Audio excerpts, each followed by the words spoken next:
Come on, Annie. Let's go to the movies.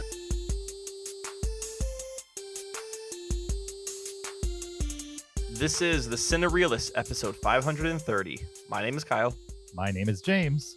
And my name is Zach. And we're here to talk about movies, movie lists, and movie obsession for the next hour or so.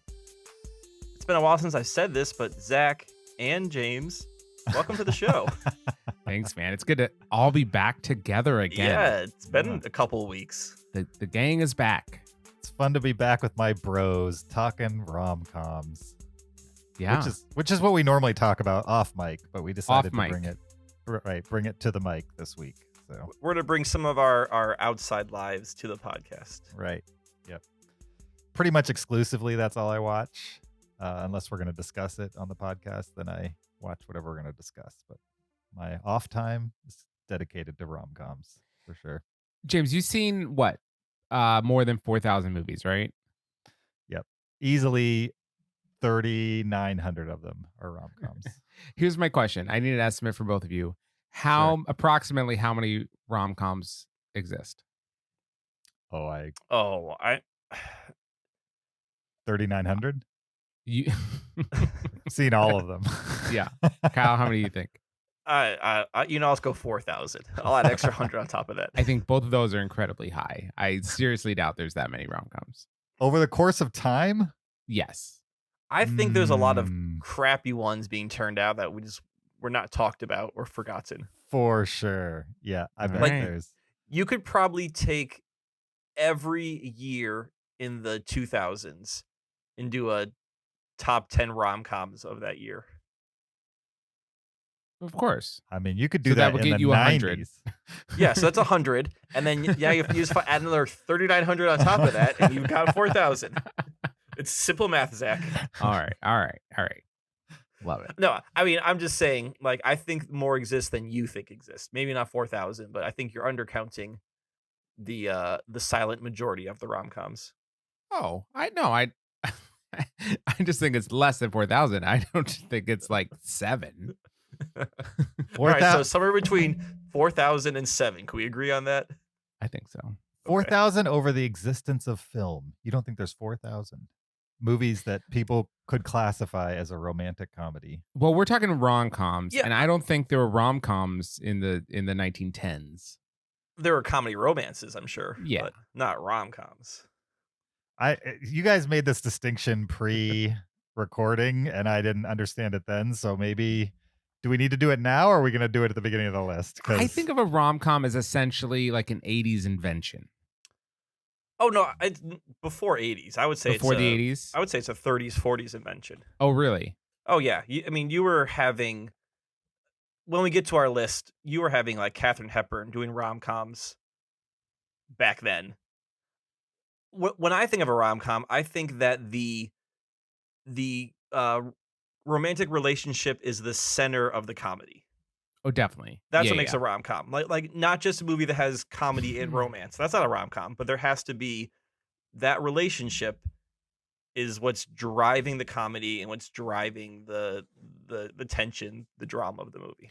So for you, that element is prescriptive, right? So if it has that, it's a rom-com. For me, it's more that's descriptive. Like a rom-com has that, but not everything that has that is a rom-com. I think is how I think of it. I didn't say that it was prescriptive for me that if it has that, then it's automatically a rom-com. But I'm saying for it to be classified a rom-com, it has to have that element. Sure, but why? But what else does it have to be a rom-com? I think if you go for like the cliche, then you're also getting there's a breakup, there's a tension over it, and then usually a reuniting of some sort. But I think that's your more derivative rom-com that is more of an invention of the 80s Harry Met Sally kind of era, like you were talking about. Right. Yeah, there's obviously most movies have some sort of romantic element, and a lot of movies have comedy. And so I don't think that any movie that has romance and comedy is a rom-com. A lot of them could be romantic comedies, maybe, but I guess I think of a rom-com as more something that's kind of like on face value, if you talk about like the 4 quadrants, right, of like what a movie targets, I think it's like it's kind of transparently going after the female market, Mhm. and it almost always tells a romance from a female perspective. So maybe there's a female lead, and then yeah, it centers around a romantic relationship. And I guess there were those before the 80s. I don't think of those. I don't think they shortened words until the 80s. I think 1982 is when they first started to abbreviate. Yeah, I'll agree that the rom-com as we know it is an invention of the 80s. I'm not gonna disagree with you with that. But I do think that We can look back and say, "Oh, that was the that same was a mold." rom-com. That I followed the gotcha. same formula. I James, gotcha. you've been very I feel like Zach and I are more or less on the same page on this one. Um, I got the impression from our offline talking that you were of a different take on what's a rom-com. I mean, I don't necessarily have a different. I don't disagree with anything you guys are saying. Okay. As far as like all the movies on my list have all those elements to them for the most part. Yeah, I mean, I think a rom-com can certainly have other elements in them. They can have sci-fi, they can have adventure, they can have all these other things. But if the core of the movie, if what the characters learn, what the characters are trying to attain from the bigger picture is a romantic relationship in one way or another, it's a romantic comedy. There might be a different wrapper to it, but it's still a romantic comedy. I also disagree that a rom-com has to come from the perspective of the female. I think Zach said something like that. I I don't don't know think it about has that. to. I just think they tend to. Okay, 10-2, I'll take that, but I don't think that's a hard line for sure. That being said, when we get into our list, you can tell a dude made my list. That's for sure.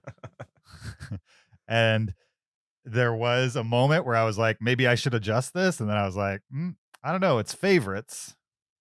And these are the ones. You know what I mean? I don't know what to say other than these are my favorites. And if they happen to mostly come from the perspective of the guy in the relationship, that just makes sense to me. I will agree with Zach that in that, James, you are not the target audience for the modern rom-com. Not saying that you can't enjoy them, but Sure.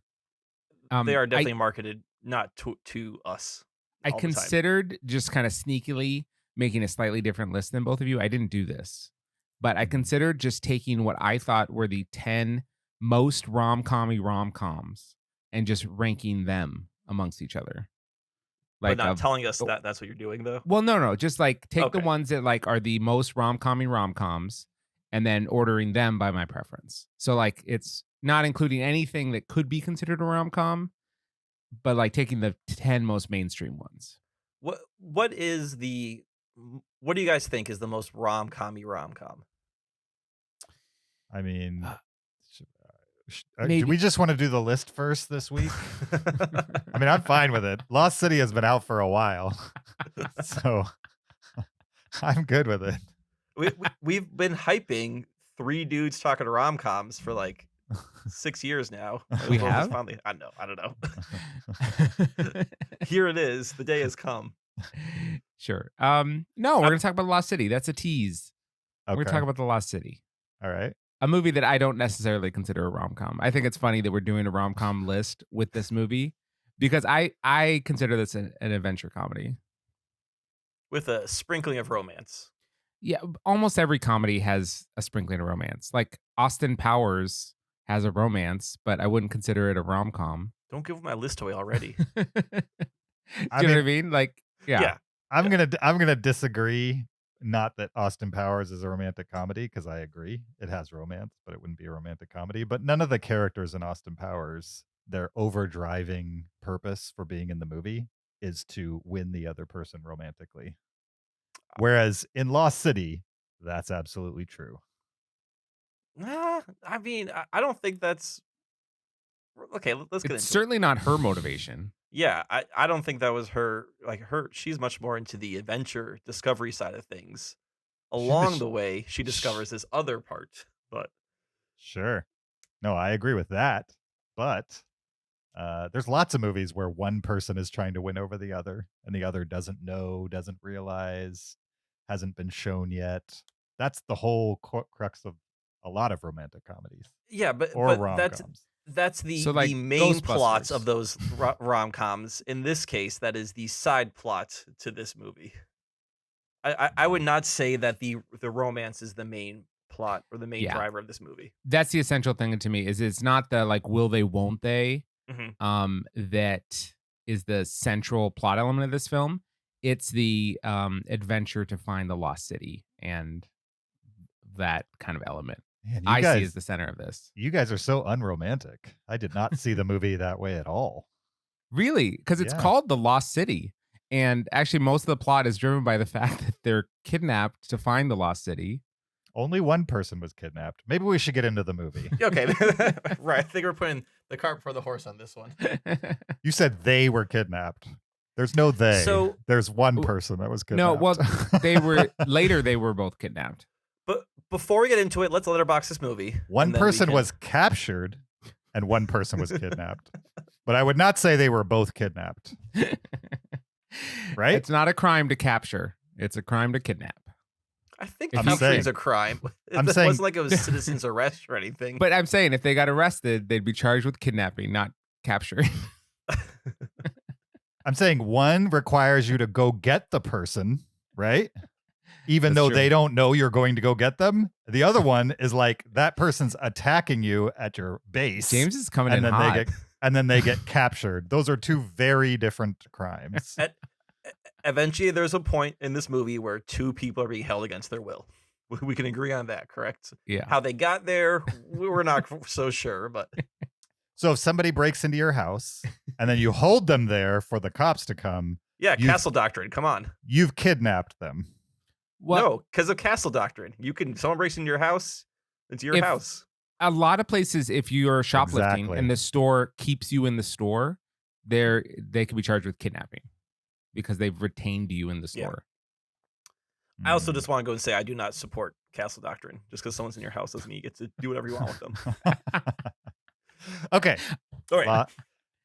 Lost City. But first, find us on YouTube. All of these podcasts are video as well.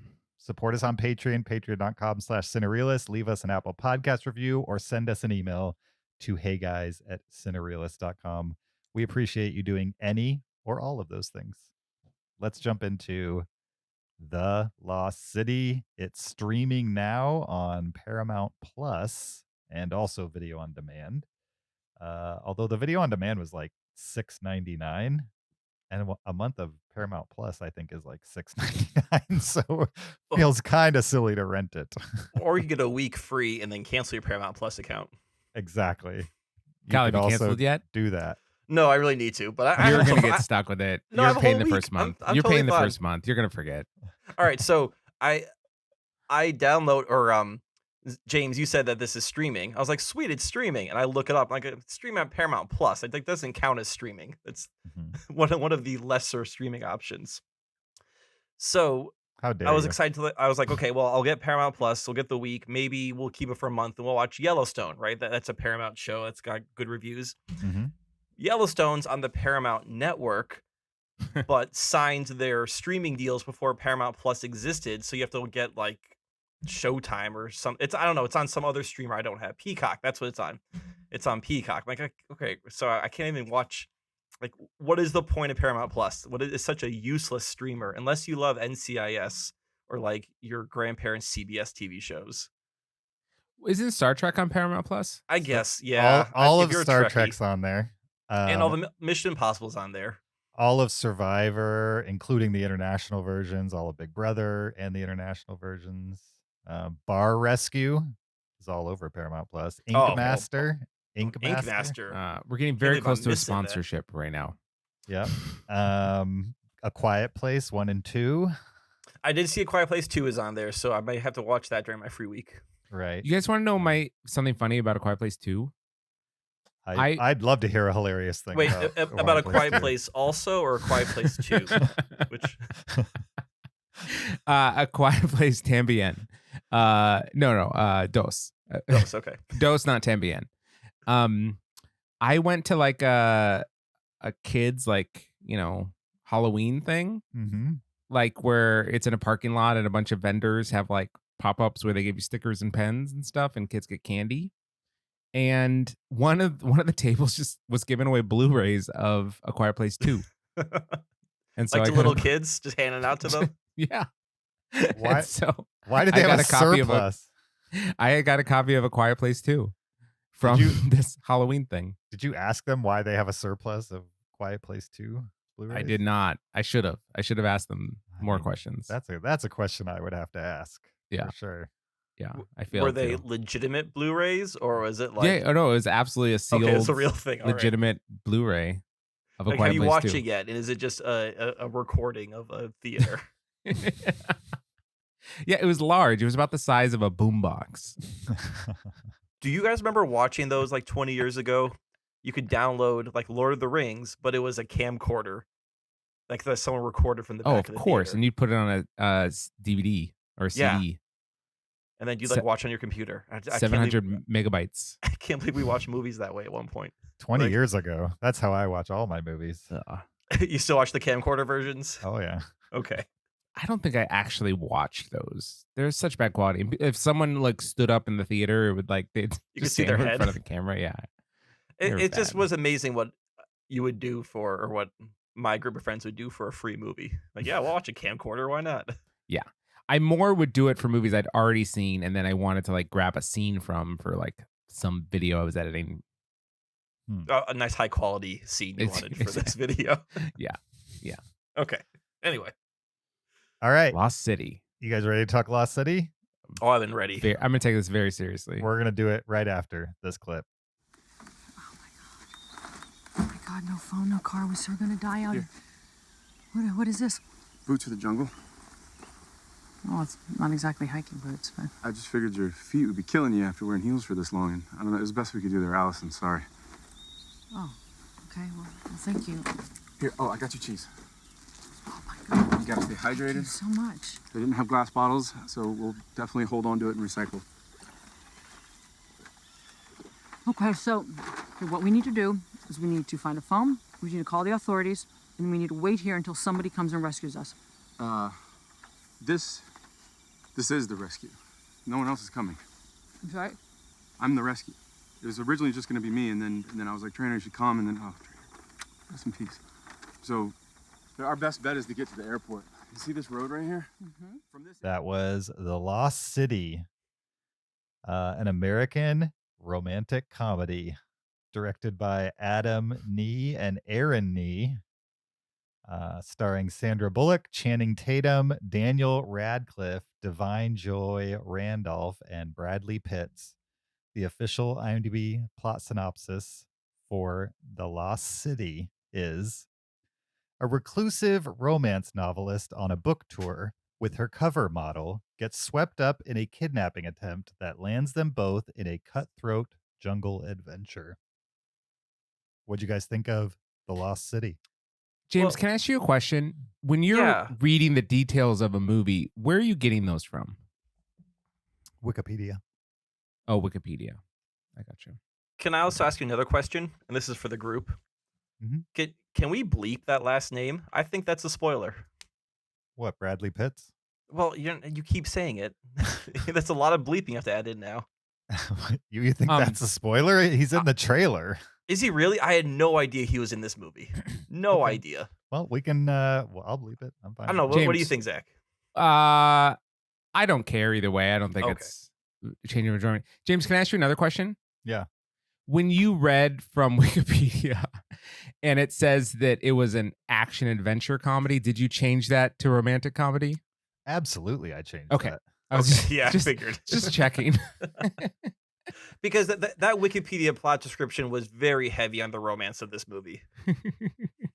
No, the plot description comes from IMDb, but Yeah. everything before that comes from Wikipedia. Oh, I Right. gotcha. Okay, well, and the both IMDb, IMDb one and was very- Wikipedia refers to it as an action adventure comedy. I was just Yeah. curious where he's. IMDb calls it a action adventure comedy romance. No, it calls it an action adventure comedy. I'm looking at it right now. Nope. Scroll down to all Yeah, the tags. There's only 3 tags. Does IMDb only give you the first 3 alphabetically? You guys Yep. have learned this a while It ago. does up top, but if you scroll down, it'll give you all the tags. There's 4 of them. I was just trying to figure out your process, James. Like where you get your details. You No. go all over the place to find these details. Well, I mean, I double checked all of these movies to make sure that on IMDb, all of them have the tags comedy, romance. If you guys want to fact check me throughout the episode, you can, but No, I've already done it. So I'm with you, man. We should do a fact check of James and have like one of those Lio meters on the bottom, and every time his hype would go off the YouTube. what's a movie that has romance in it, but is not a romantic comedy, but has comedy in it? You know what I mean? Austin Powers. The Austin Princess Powers. Bride. Which I would agree. Austin Powers, not a romantic comedy. Yeah. What does IMDb say about it in the tags? I'm not talking about the first 3 tags alphabetically. I'm talking about the tags when you scroll down. I It gives I you don't all know. the tags. I don't know by heart. You want me to look? Yeah, I'm curious. Okay. Do you think it has sci-fi in there? Is that sci-fi or is parody? Is that a genre? Satire. I don't think it's one of the official IMDb genres, but satire is a movie genre. They call it an adventure comedy. That makes sense to me. Now look up Lost City. Well, no, the argument isn't is there romance and comedy in this movie. Look, hey, here, do this. Look up Princess Bride. Like, Princess Bride has romance, has comedy, not a rom-com. Yeah, I wouldn't consider that a rom-com. Would you, James? No, Um. I don't recognize Princess Bride as a comedy. Oh, you don't think it's What a are you comedy? talking- What do you mean? But Is it a drama? it's a drama, obviously. No, It's a It is deadly serious clearly a movie. comedy. I don't- It's made by Rob Reiner. Every time it cuts to Fred Savage and Peter Falk, that's like half the comedy right It there. is a romance. Is one of the genres. Oh yeah, I don't disagree. I'm Yeah. just saying it's not a rom-com. Yeah, Yeah. it's just if you it doesn't make it a rom-com by having a romance. But Correct. that's interesting. You don't consider it a comedy, James. I mean, I don't know there's how you nothing guys watch that funny movie. about Vizzini doing his whole shtick with the Yeah. Wallace the Shawn is a cups. tragic character. Miracle Max. Like, oh my god, what a bore! I know Billy Crystal in a Like, dramatic who- turn. Who put him in this movie? Carol Kane, when she wept on camera, I cried with her. Yeah, a little boy being grossed out by kissing. Like, how tragic. Anyways, Lost City. Lost City. So yeah, Channing Tatum, and what's her name? I'm drawing a Sandy blank. B. Sandra Bullock in a action comedy that has romance, according to Zach. Yeah.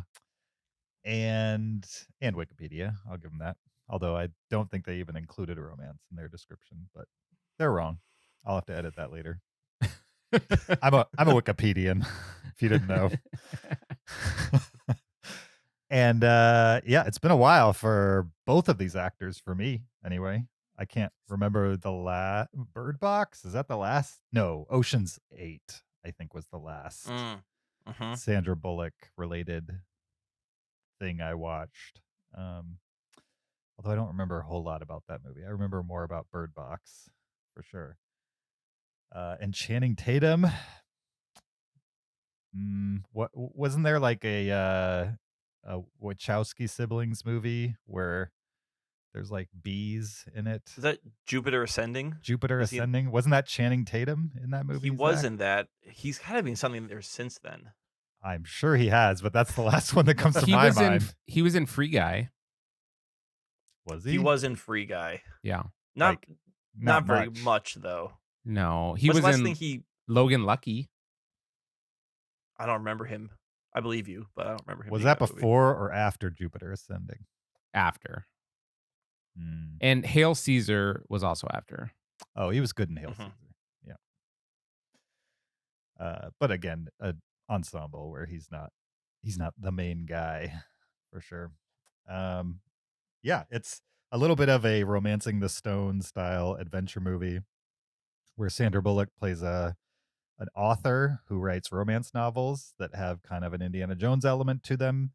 And she gets kidnapped by a character played by Daniel Radcliffe, who is convinced that she has written something in her books that tells him that she's going to help him find, what is it? A specific necklace inside the lost city. I think a headdress. The fire crown or something like Yeah. that. A headdress, yeah, something like that. So Harry Potter plays the big villain. You got you got Sandra Bullock. She's the one that gets kidnapped, and then her novels have a cover model on them, kind of like a Fabio type, played by Channing Tatum, his character. And even though he has no particular tough guy skills, he decides that he's going to mount a rescue of the Sandra Bullock's author character. Hold on. Can I just interject real quick? Sure. James's strange pronunciation of Fabio reminded me of Fabio? how Fabio, not Fabio. Fabio. it reminded Did I me say of Fabio? You said Fabio, You said Fabio, yeah. which is fine. I'm That not might trying be- to. That might be the first time I've ever said it that way, to be honest. Because I definitely know him as Fabio. Well, Yeah. here's what it reminded me of: is how ridiculous Kyle was on the episode I was off, and No. I'm 100% Team James on Anna Karenina. Anna Karenina. Yeah, James is absolutely right. It's Anna Karenina. That Russian lilt to it. Karenina. And Just- There's Kyle no was even, yeah. yeah, Kyle was even correcting James about like he was making up syllables or something, and like it's like literally Karen ina Karenina, and Kyle was so wrong on that. Yeah, no, I will 100% admit that I was wrong on that, and I listened to that discussion. I was like, how stupid does this sound right It now? was so funny. So I'm Team James there. That's fine. I'm also Team James. It's on Anna Karenina. But it's Fabio, not It's Fabio. Fabio. Yeah, Fabio. It's Fabio. You gotta. no, I'm not gonna go No, there. it's Fabio. It's Fabio. I'm gonna see what Fabio's doing right now. I don't know. I recently watched a video that reminded me of the bird incident. Remember? that Oh with yeah, Fabio? when he was on the roller coaster. Yeah, when he was on the brand new roller coaster and he got hit in the face by a bird. And the crazy thing is, they've never had another incident like that. Isn't that Like insane? the Fabio team. No, like that roller coaster hitting a bird, it's never happened again, according to the theme park. So Yeah, like according to their so, like, publicity. opening day or whatever, marketing day, they hire Fabio, they put him in the front row, his face hits a bird or a bird hits his face, one way or the other. And that's the one time that's ever happened. Well, in Fabio's defense, Mhm. I'm always in this position, but I would think that the theme park took steps after that happened to ensure it didn't happen again. Like Like, what? What would Like, be the put steps? netting around the. What can you do exactly? You could discourage birds from being at the park.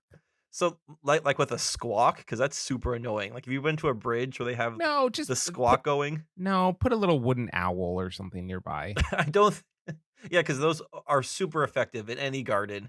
Little wooden owl, no vermin. Those ever are show up. actually really effective.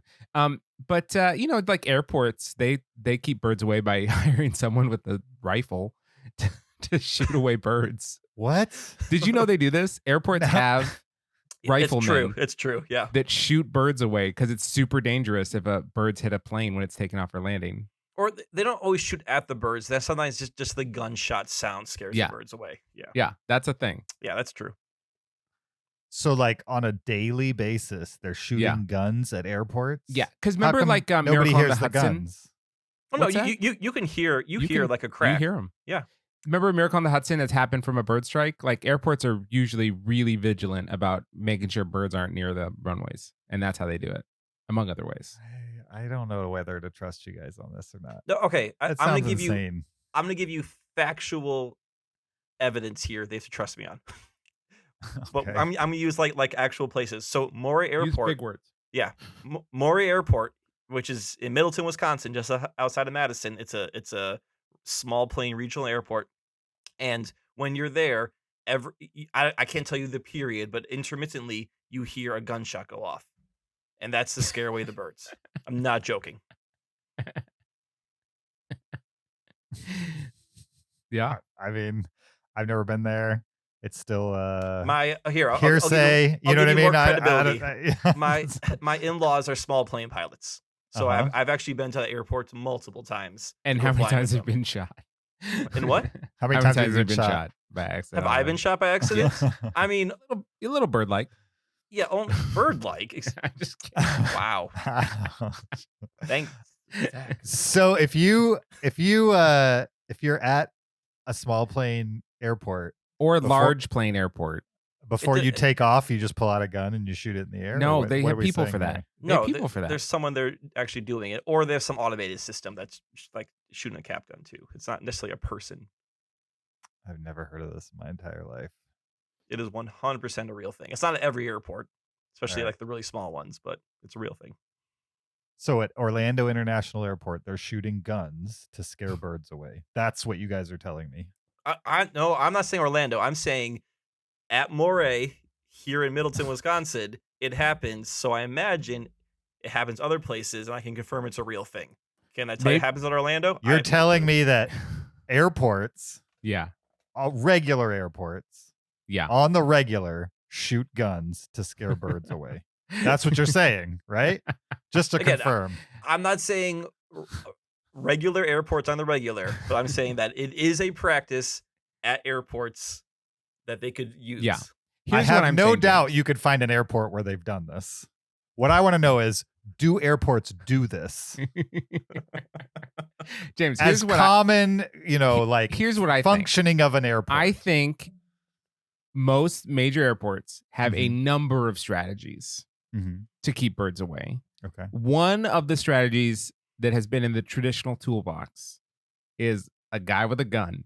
Now, I wouldn't be surprised if recently they're trying to get away from guy with a gun for just optics reasons. Just walk around the, And, the and tarmac. maybe they're doing more other harassment methods or something like that. But it's a thing that airports have done traditionally that could be fairly associated with them. I'm more likely to believe that than I am that they're firing guns at major international airports to scare birds away. That seems I mean, people like at airports not have something guns. that's happening.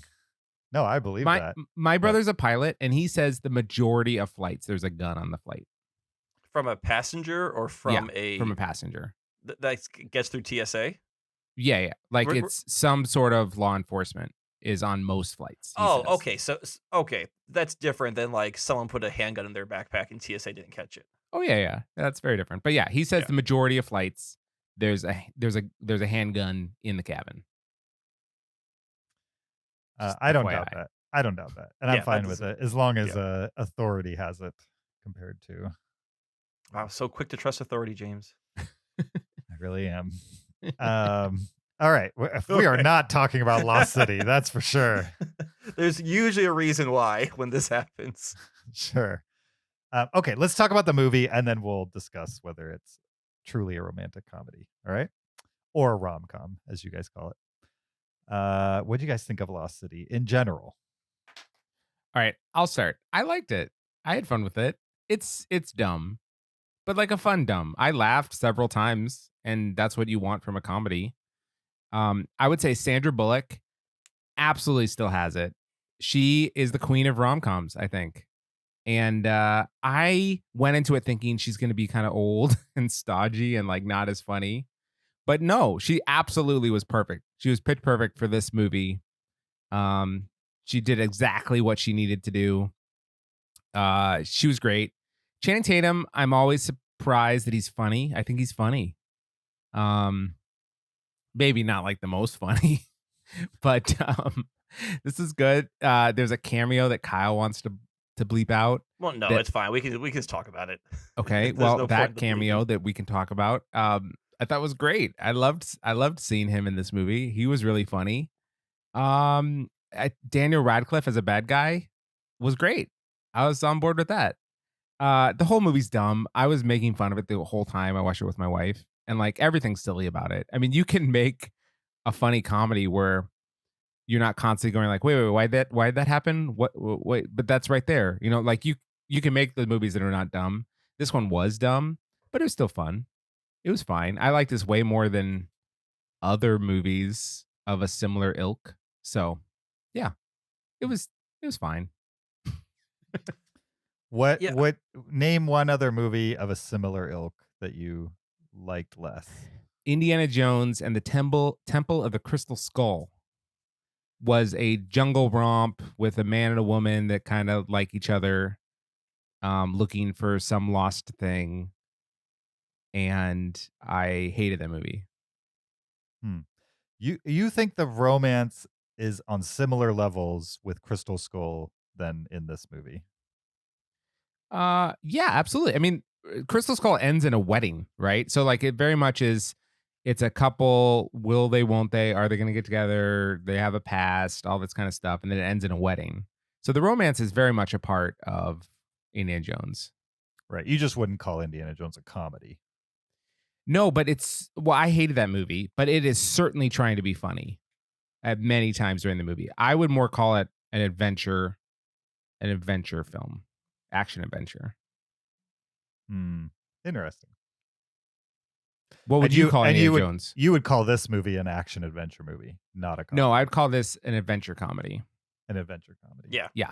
But I was just saying, if I were to compare the two, they had a lot of similar threads as far as like a man and a woman tromping through the jungle, trying to find a thing, being chased by the bad guys, Aliens. that kind of thing. Aliens, yeah. Fire ants. Sure. Okay. I enjoyed it as well for similar reasons. I think it's a pretty harmless movie that's trying to do one thing specifically, and that's mildly entertain you for an hour and a half or so. I think it does that. I think the cast is pretty charming, even if they're saying lines that aren't particularly hilarious. They have a charm to them, a performance style that like fit well amongst each other. And I mean, for me, the only thing that kind of felt out of place was the cameo. That I'm not sure really is a cameo. What makes that a cameo? Like he's in the movie a lot for a cameo. He's in the movie a lot for the 10 minutes he's in it. Like, but he's only in there for 10 minutes. But lots of people are in movies for 10 minutes. You don't say they're cameoing. I don't know. I would say like you talk about like Alec Baldwin in Glengarry Glen Ross. That's a Cameo. He's got the one scene. That's it. Yeah, I think it's a cameo. I mean, if you're talking People- about cameo as when- literally when like people they just talk pop about up and just say Glengarry- hi. I think there's different degrees of cameo, but I think if you're bringing in this case, when they're bringing in a major star, right? Like Brad Pitt. I'm just gonna say it because who cares? This is dumb about You're the one that cares. Yeah, well, I don't care anymore. You guys don't care, so I don't care. Like Brad Pitt is of those three actors is the most famous. He's more famous than Sandra Bullock, especially now, right? We can agree. I mean, Yes, he's more famous than Sandra Bullock. Yes. I mean, yes, technically, but Sandra Bullock is very famous. She's very famous, but Brad Pitt is very more famous. By inches. I don't know, by inches. Okay, anyway. So we can agree that he is the most famous of those three people. It's a weird way to frame it, but yeah. Okay, all right. So like when you bring in a actor who's more famous than your main cast, even for a brief moment, to me that's a cameo. Channing Tatum plus Sandra Bullock is more famous than Brad Pitt. Well, okay, yes, but I'm just like, when you go to see a Sandra Bullock, like this is a Sandra Bullock movie, right? Yes.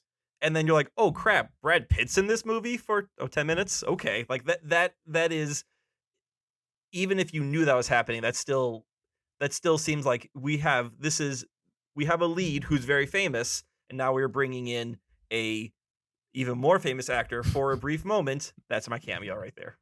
So it has little to do with how much time they're in the movie. It has to do with whether they're more famous than the main cast. No, I think you can also have the cameo where someone does pop in for a minute or a scene, or they like wave in the background. Maybe they're less famous, but they just kind of popped up for a second. So I think there's two kinds of cameos, and this is we're gonna bring in the more famous person for a moment to be a part of this movie, and then move on from them. I've never heard anybody describe Alec Baldwin's appearance in Glengarry Glen Ross as a cameo. That's maybe a bad example. I was trying. I've never heard that was of the that first before. that came to my mind right there. So I mean, he's not in the movie much. I'll agree with you there. yeah, But he's just a character that showed up in the movie, I think. and Alec Baldwin was less famous than all his other people in that movie at that moment that movie was made. So Maybe, yeah. All right. Anyway, is it But my yeah, turn? no, You're still going. You're still going. I think I'm done. Go ahead. Okay. So I have nothing to really add much to what you guys say. I kind of agree with everything you have to say. I laughed a couple times. I was entertained. This movie is kind of dumb, and I think where it left me lacking was I was kind of hoping it would recognize it's dumb and maybe get into a little bit of maybe go into a little bit of the satire, or have fun with the fact that we have a model thinking he's a hero. And this movie started going there with that Brad Pitt moment. Like it's kind of the beginning is sort of a standard setup. You're like, okay, fine.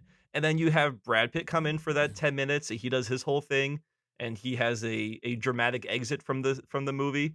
And I was like, oh, maybe they're actually going to go down this sort of subversive route. And they steered away from it.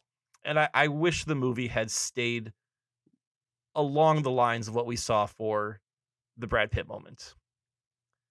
Like it was a movie where there's a couple times Megan's like, is this PG-13 or R? I'm like, I think this is PG-13, but I think this movie would have been better if they had gone R and had more fun with the title. But like they make the joke about the lost city of D, which is obviously a sex joke, but then they don't really go much more with that. They have that one violent moment with the Brad Pitt, and then they don't really do much more with that. And I think if they had just fully embraced their rated R-ness instead of trying to make a PG-13 movie, this would have been a better movie or more entertaining movie. Do you know how Sandra Bullock got Brad Pitt to be in the movie? I read it remind me. I read it on trivia somewhere. They have the same hairdresser. Okay, that's not what And I read. she had her hairdresser call him. That's not what I read at all. Yeah. What did you read? According to IMDb, after making a cameo in Brad Pitt's movie Bullet Train, that's what I saw. Yes, which comes out this year, Sandra Bullock befriended Pitt and saw an opportunity for a fun casting, which led to Pitt accepting a cameo in the movie. IMDb trivia. Hold on. Agrees. Your source says that's how Sandra Bullock wanted him in the movie, and then from that point, Sandra Bullock says in an Australian talk show, The Project, she says, Janine Thompson, who has been doing my hair for centuries on film, does his hair. And he asked her to call me and asked me to do him a favor. Which is her being in Bullet Train, I guess. Yes. Right? Yeah. Wow. You guys pieced this puzzle together. Like, I didn't realize that I was missing. I only had half the story. So now I know what brought it and how the communication was made and who was the middleman. And I know. Wow, this is some fascinating trivia. It's amazing. The research is impeccable. The only part of the movie that I thought was interesting was just the size of Daniel Radcliffe's performance. Like, that guy seriously committed to being he did kind of the villain in the movie, especially with a role that obviously there wasn't much there as far as like dialogue, like really spicy dialogue or anything like that. He turned every line into, a 10 versus it could have very easily been a 6 or a 7. He just went over the top as much as he possibly could, I imagine. And I thought that was interesting. It didn't always work for me. Sometimes it felt like he was in a different movie. Like he wanted the movie to reach his height. And I don't think that's the movie they were making necessarily. Like, it's definitely a heightened movie, but it's not, way over the top. Whereas Daniel Radcliffe, I think, was swinging for the fences every time they gave him a line. Mm-hmm. Another movie I would compare this to that I think it's better than is, do you remember that movie Red Notice with Ryan Reynolds, The Rock, and Gal Gadot? Mhm. Like, Oh, I forgot about that movie till right now. right. So Yeah. that movie, like on paper, is very similar to this, right? It's just a light, simple, goofy comedy with famous people, and I think even in that movie they end up in the jungle. Mhm. This movie I think was a lot better than Red Notice. Red Notice was just so forgettable and pointless, whereas this movie I thought was genuinely funny at times. Sandra Bullock has, well, Ryan Reynolds got charisma, but Sandra Bullock definitely has more charisma than The Rock or chemistry than Sandra Bullock, and Channing Tatum have way more chemistry than The Rock and Gal Gadot. Oh, yeah, absolutely. And I mean, that's part of it. Like you said, Zach, Sandra Bullock is the queen of this genre, and she can still pull it off. And Yeah. she was a pleasure to watch in this. The other thing that's crazy to me, when I was looking up Sandra Bullock and trying to figure out the last time I saw her, I saw that she's 57 years old. Yeah. And that blows my mind that, like, she does not look 57 for sure. Well, I don't think she's let herself age naturally. No, I agree with that. So that's part of it. And there's plenty of dudes She's taking who are young like, pills. No, I think she's taking surgery. sure. There's plenty of dudes who are in action movies and have romantic interests that are younger than them. Not that Channing Tatum is like vastly younger than her. But I just thought that was interesting that if I hadn't seen that, I would have never guessed she was in her 50s, much less close to her late 50s. I would have guessed early 50s, but I was surprised when you said 57. Yeah. Yeah, and Channing Tatum's like 46 too, and I think Seriously? of him as like the guy in I don't know. What's that movie? Magic Where Mike? 21 No. Jump Street. 21 Jump Foxcatcher. Street. Yeah. Okay. 21 Jump Wait, Street. yeah. He's not that guy anymore, for sure. The only joke that made me laugh in this whole movie was when what was her name? Divine Joy is pulling up in the boat towards the end, and Daniel Radcliffe has been rescued by the boat, and she says something like, "This little boy in a suit." We also rescued this little boy in a suit. That made me laugh, probably because of the Harry Potter thing. I don't know. I just thought it was funny. Everything else was like charming, but not funny at all. There were I like think no jokes that were funny. It helped that I watched with another person. I don't know. Did you watch it with someone? I watched it with 2 other people. Okay. Oh, Well, that's one too many. It's yeah, really that's a one too many. couple kind of movie. Yeah. We were chuckling throughout, I would say. Yeah. Yep. Chuck like a yeah, like that type of thing. But like What? not like Are you choking? exactly. That's what I'm saying. It's not really a laugh. It's more like a harumph. I harumphed throughout this film. Like an amusement versus a laugh. I No, was they- amused by a lot that was going on. I was enjoying it, but that doesn't make it funny. I let out some ha's. I wasn't like rolling on the floor or anything like that. Yeah, I don't think we need to define laughter by rolling on the floor. I think that if you're thinking it's funny enough to make vocalizations, I think that's good enough. You think that makes it funny, not Yeah, amusing? yeah, absolutely. Yes. Yeah. Mm. If it's making jokes that are making you make noises, then yeah, it's funny. Right? What are you making noises to then? You're like, "Oh, I see what they did there, but I What don't if think they're it's funny." groans? Yeah, don't obviously know. not groans. Oh, well, you said making noises and vocalizations. Hold on. It's So if pretty you're general. chuckling along with the movie, still not funny. As long as you don't belly laugh. I mean, chuckling is laughing. So Yeah, You can say that's what I was chuckling. doing. That's what I was doing. I mean, you can find it hilarious. I don't care. I'm just saying I didn't. Zach almost did a spit take. That would have been great. No, ultimately the movie's pretty dumb. Yeah, it's dumb. yeah. I think it knows it's dumb. I think Totally. it's better for it, and that's why I'm not mad at it for not being laugh a minute funny, because I don't think even they think it was laugh a minute funny. Whereas some movies, you get the feeling that that's what they're trying to do. I don't think they were even trying to do that in this movie. They're just like, we'll create a few humorous setups. We'll let them banter. Let them be, let them show off their chemistry. People will be into it. That's generally what they got. We'll trick some people into sign up for Paramount Plus for a month. Sure. Exactly. I'm a lifetime member, but thanks a lot. It's my preferred streaming service of choice. That would be awesome. All right, you can. I actually Also, paid $9.99 for my Paramount subscription. But you have no ads, right? No ads yet. Well, there you go. That's yeah. Can't stand ads. If Netflix adds ads, I will no longer use the password somebody's sharing with me.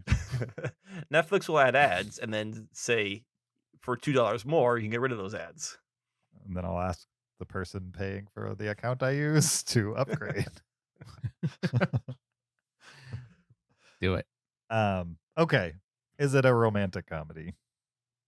Can I we think it letterbox is. it first and then romantic Sure. comedy it? We can do that. Okay. I gave it a 3. Just half a star for the actor's charm. I gave it a 3 as well. 2.5, but I mean, it could be a 3. It's sort of whatever. What's the range it could have, Kyle? Between 2.5 and 3. 2.5 or 3. It's All right. but yeah, I'm sick with 2.5. It's a Yeah. 2.75. No, just because it was dumb and it knew it was dumb, and I wish it would have had more fun with the dumbness.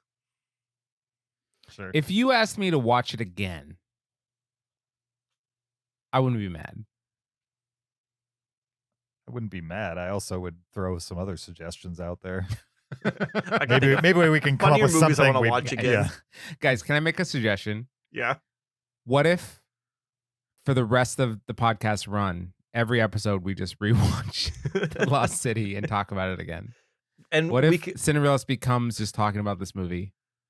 we can only move on once we all agree it's a 5-star movie. Yeah. Once we all love it. And Right. James is literally rolling on the floor in tears, laughing.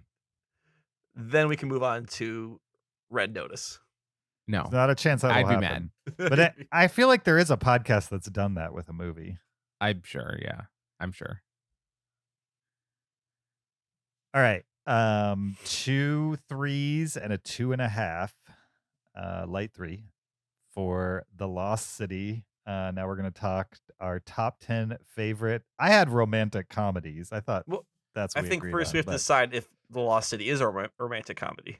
Well, I So- can tell you it's not on my list, so I don't really care ultimately. But Well, Here's where I stand. okay, I think ultimately I would most be comfortable calling it an adventure comedy. I would be fine calling it a romantic comedy. I just Mhm. don't see it as a rom-com. And I guess in my mind, a romantic comedy and a rom-com, there's a nuance there. Whereas like I think a romantic comedy I think of as a comedy romance. Like it's funny and it's about a relationship. Okay? And end of the story. You don't have to get more nuance than that. Whereas a rom-com I think is a much more specific micro genre where it's like playing with those same tropes of other rom-coms. You know what I mean? Like those very similar kind of things where they have the disagreement that they can't figure out and all those kind of things. yeah, that- a rom-com follows a formula. Yeah, so it's a rom-com is like a romantic comedy that follows the plan, you know? Anyway, that's the nuance I would give. I don't care ultimately that much at all. I agree with Zach in that I do not see this specific movie as a rom-com in the fact that it does not follow the formula that you can use for like How to Lose a Guy in 10 Days or another Matthew McConaughey movie from the 2000s.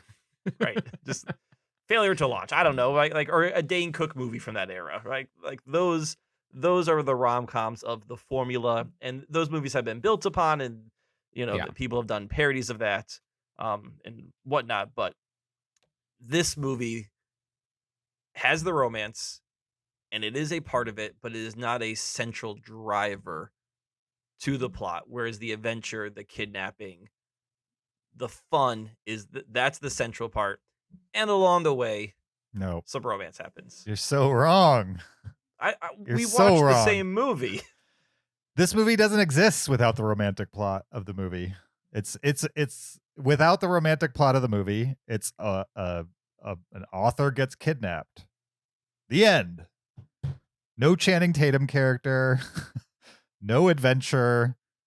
What? I mean, maybe something completely different happened, but the movie we saw doesn't happen without the romantic element. You can The have only a reason very he goes to save her is because he likes her. disagree in the sense of you could have a very similar movie where it's just that assistant lady played by Divine that goes and tries to rescue her. And it'd You be a could. You very could have similar all movie. kinds of different movies No, what I'm saying is it with would be the an adventure plot, but this movie has that plot driven by the romantic interests of one character in another. Romance. You can make all kinds of adventure movies that don't have that in it. That's not what we're talking about. We're talking about Lost City, where that's the plot. No, the plot of a rom-com is the relationship. The plot of a rom-com is that one person pursuing the other. There could be other things going on, but that's the plot of the rom-com. The plot of this movie is not the relationship. The An relationship, author gets kidnapped. right? You even read on IMDb the plot of the movie, which had no mention of romance whatsoever. I mean, the plot of this movie is essentially an author gets kidnapped by a rich guy that wants to find a headdress and thinks she's the only one that can get her there. And then the cover model from her books goes to save her, Why? as well as her Why? publicist. Why does he go to save her? But plot descriptions don't go into all the why, Right. right? Yeah. Okay, so That's why you motivations watch of the one movie. character. You watch the movie. I mean, plot descriptions these days are like 5 words long on IMDb. So Yeah. I I'm don't think just we saying- should be held to the IMDb plot No, description. I'm just which saying are like in this so ridiculously spoiler free as to not describe the movies anymore. James, I'm just saying the assistant or the publicist or whatever her role was, Mhm. she also went to go save her. And this movie could be, by and large, essentially the same if those two characters flopped with each other and she was the main person trying to save her. And it was like a 2 women lead movie. It would be essentially the same. can you summarize this? Can you summarize the plot of this movie without mentioning the romance? I can summarize the plot of any movie without mentioning the romance. No, but Kyle. like if someone says, "What's this movie about?" and, No, and let's you make it say be that. an author gets kidnapped, yeah, give me a to- movie. I'll give me a romantic movie. I'll summarize the plot without mentioning the romance. The Notebook. 2 people who enjoy each other. I don't remember the that's I don't, romance, right? I don't remember the plot of the Notebook at all. So I don't remember the plot of the Notebook. What is the plot of the Notebook? I've seen it. It's just been a while. Like It's the story of 2 people who fall in love, Yeah. and the that's not a trials that plot keep them apart. synopsis. The story of 2 people who fall in love is not a plot synopsis. And the trials that keep them apart, and are they able to eventually reconnect or not? Still just a super vague plot synopsis. I mean, it's not. Fine, 2 old people in an Alzheimer's home. Like, how deep do you want me to go on this? Reconnect. Now she plays piano. You could say 2 people reconnect. There you go. 2 There's the people plot. reconnect. There's the plot. If you want to just super simplify it, that's what it is at its base. But that ignores everything that movie is. What's the Matrix? A guy learns kung fu. Learn something. The guy learns something about himself. That's what I'm saying. That's why you can't trust a plot synopsis to describe exactly everything that a movie has to offer. I think Lord of the Rings is the story of stolen jewelry being returned to its owner. It's a jewelry heist. I think you could make the adventure side of Lost City, you could make different versions of what motivates that. For sure. You could have the assistant do it. You could have some other character that wasn't in the movie do it. But that's not what this movie was. Who did they have do it? The young guy who was impressed by her, who liked her. the comedy is he can't actually save her, right? Because he doesn't have these skills. Over the course of the movie and his bumbling, other humorous situations, not only does she get saved, but she's into him. The end. But Thus, romantic comedy. But the romance is in the comedy. It's not the bumbling over this new love they have or these funny romantic situations they find themselves in. There was some of that in Lost City. What I mean, towards the percentage of the movie very was end. she into him? I don't know. It wouldn't be Like- much of a romantic comedy if she's immediately into him. I would say Act 3 is where she's like, maybe this bumbling model's not so bad. I would say a lot of romantic comedies, Act 3 is when the two people realize something and get together. Most romantic comedies don't start with the people into each other. But even if they're not in a relationship at the beginning, there's a lot of back and forth and flirtation and tete-a-tete or whatever. I just Say can't it, Kyle. Say it. No, I can't think of any Tete-a-tete? words that come to my mind. What was that, Kyle? I don't know. I'm trying to think of words, and I'm just at a blank right now. I mean, there's tension. That's the word. Tension. Even if they're not into each other till Act 3, or they don't get together, there's tension for those first two acts. And I felt no tension between Sandra Bullock and Channing Tatum. Do you know what I didn't like? I'll agree that the tension was lame, Yeah. but they definitely put it in there. Here's what I didn't like. There was an arc about her missing her dead husband, right? Mm-hmm. And the arc of her falling in love with Channing Tatum. Those were the same moment was the progression of both arcs. Like she came to terms with the love of her dead husband at the same time that she fell for Channing Tatum. They used the same moment in the coffin to do both of those things. I didn't like that. Wait, she only has room to love one, so she gets rid of one and the other one moves Just back in. seems Very small inappropriate. heart she has. I don't know if they were communicating that she was no longer in love with her dead husband. I think No, she I was agree, but she moving resolved on. it. Yeah, she Yes. resolved that brokenness in her. And I think needed a man to resolve that. That was the point of this movie, right? Yeah. You can't resolve one love until a new one comes along. Yeah. For me, I guess for James, this was a romantic movie at the forefront. For me, this was a adventurous comedy at the forefront. But I think we can all agree it had those elements, all of those elements in there. we can agree on all of that, and we can also agree that none of those elements were particularly great in The Lost City. You know what I mean? Like the action adventure was passable. The romance was passable. It's pretty much just a passable movie. I did enjoy Brad Pitt's character. Like he seemed really good at what he did. That was the best part of the movie, and I wanted more of that. Not a Brad Pitt, but more of that comedy and that action and that fun that they were having with that moment. He got the last shot of the film, and I thought that was really funny too. I laughed at that. Oh, the stinger scene? Yeah, I laughed at it.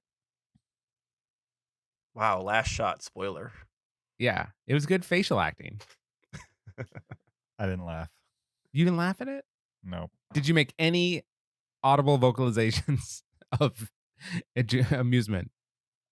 I mean, that's like the one thing that movie did that had like any edge to it was what they did with his character. And then at the end, they're like, nope, sorry.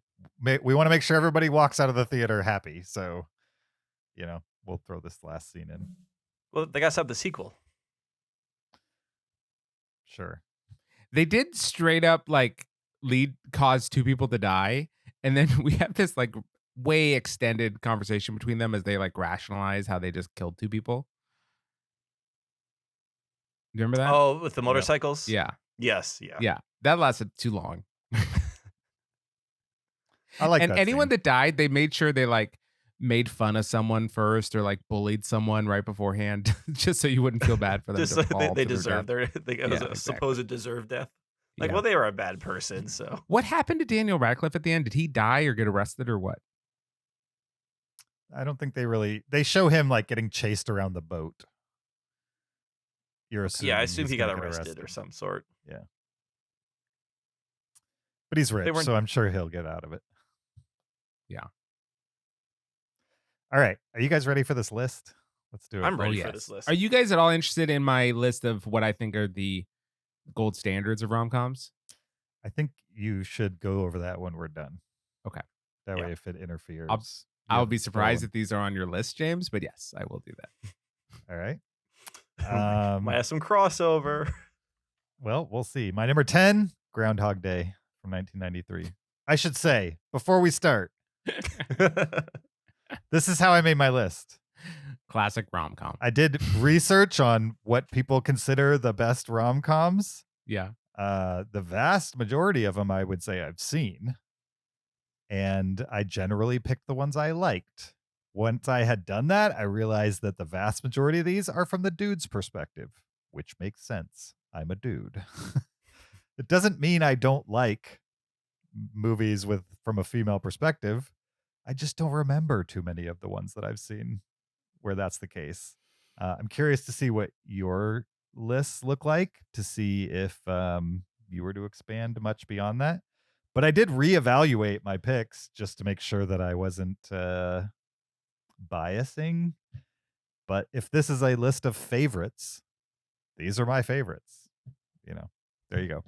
Groundhog Day. I also ranked them by how much I thought romance was a part of the story, how much it was the motivating factor versus other elements that might have been included in the movie, other genres that are pushed into the movie. So Groundhog Day is a movie that would rank much higher on this list if it was just a comedy list, but it's not. It's a romantic comedy list, and the romance is one of the motivating factors for him getting out of the setup of the movie, but it's not the entire movie for sure. And that's what lands it at number 10. Nice. All right. My number 10 is The Big Sick from 2017. It's a Michael Showalter movie with Kumail Nanjiani and Zoe Kazan.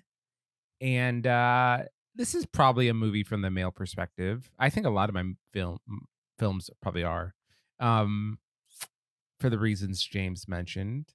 But this is kind of I would say, a more modern take on the rom-com. It's about a couple. She gets sick, and it's about their dealing with her illness, kind of a thing. It's funny. It's sweet. It's really good. If you haven't seen The Big Sick, I'd recommend it to anyone. All right. Before I get to my number 10, I actually have a question for you guys. When I was making my list, I came up with 20 on my short list, and then I realized that 10 of those were from 1999 and before, and 10 of those were from 2000 and after. And I do feel like there was a shift in the 80s, 90s we talked about on what a comedy romance then became the rom-com genre. So I made two lists. What I'll go over both of them, but which one do you guys want me to talk about for this? Do you guys want me to go into my 21st century rom-com list or my 20th century romantic comedy list? You couldn't just combine them into one? Nope. Nope.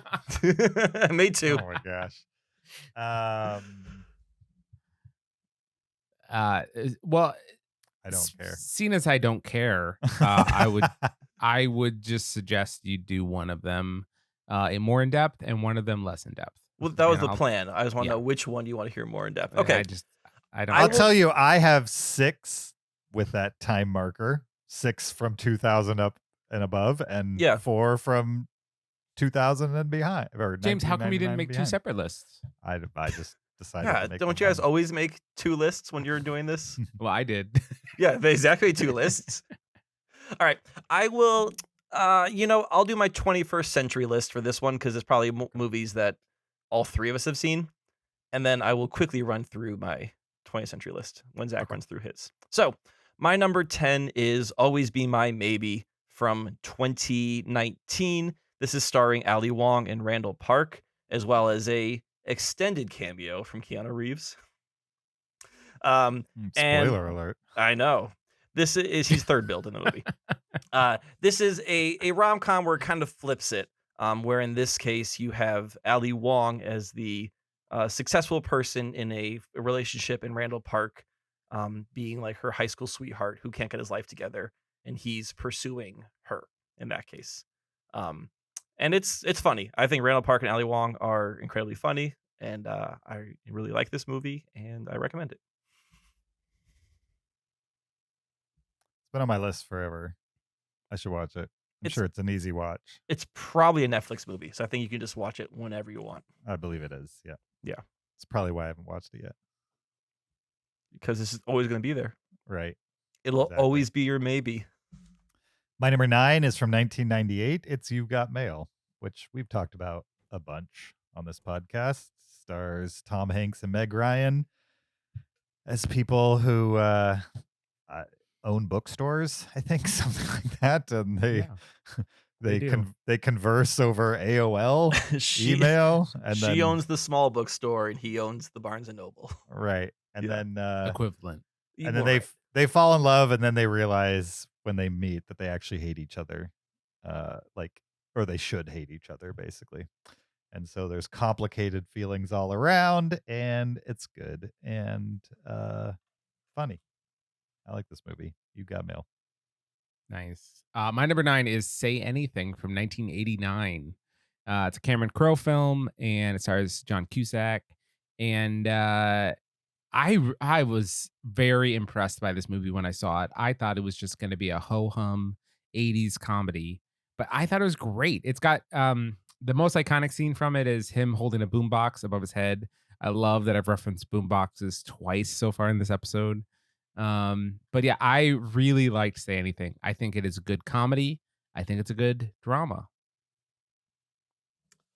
Never seen it. I recommend it.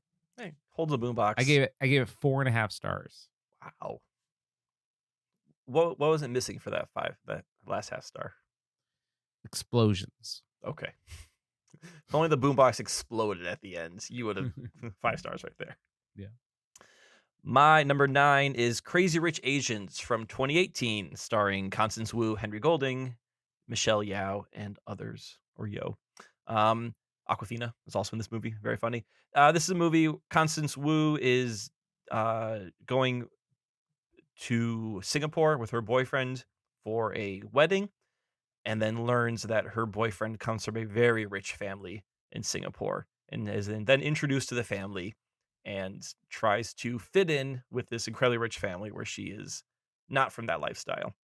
And I think this is very much follows all the beats, the tropes of a rom-com of, getting together, breaking up, the ups and the downs. But it's incredibly funny along the way. But on top of that, has really good performances from the people that I listed before. So it's a favorite in our household. Megan puts this on often. Nice. Cool. My number 8 is from 1985. It's Better Off Dead, which is another movie that I would say the romance isn't plot A. It's definitely plot B.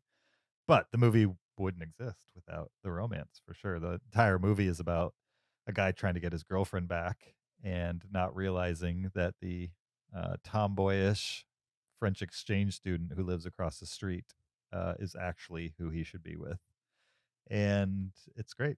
It's a really weird comedy from the 80s starring the aforementioned John Cusack. If you haven't seen it, check it out.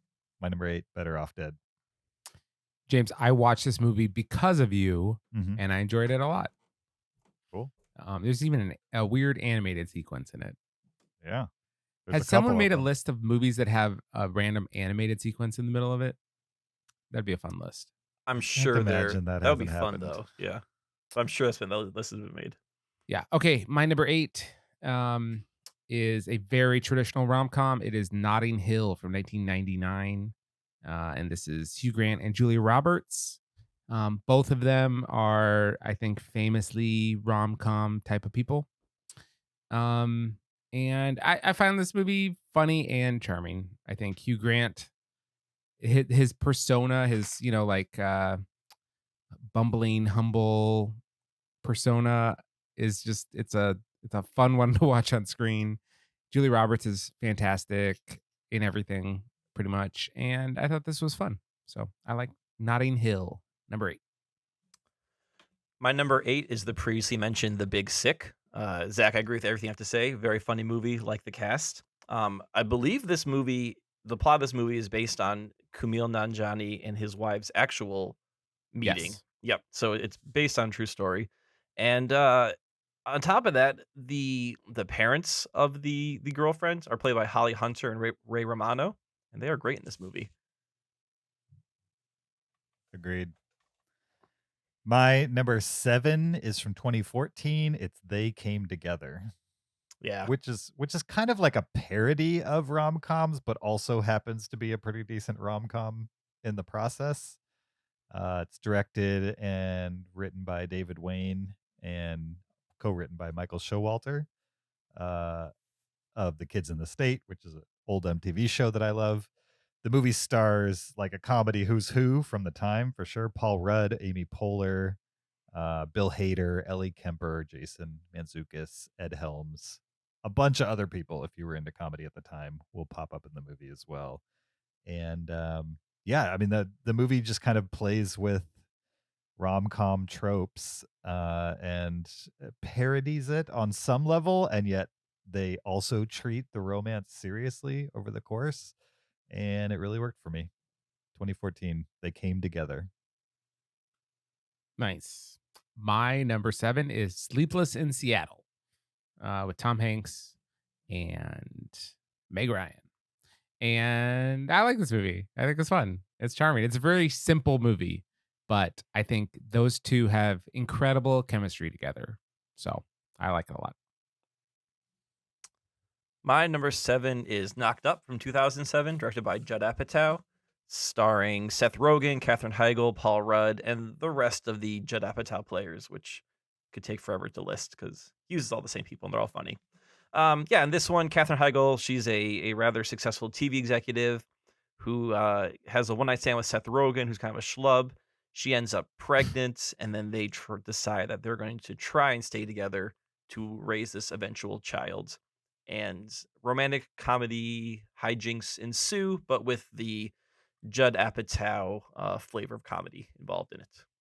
I find it funny. It's a combination of like gross out comedy as well as other just comedic moments, and it's funny, and it's definitely like you said, James, a dude romantic comedy.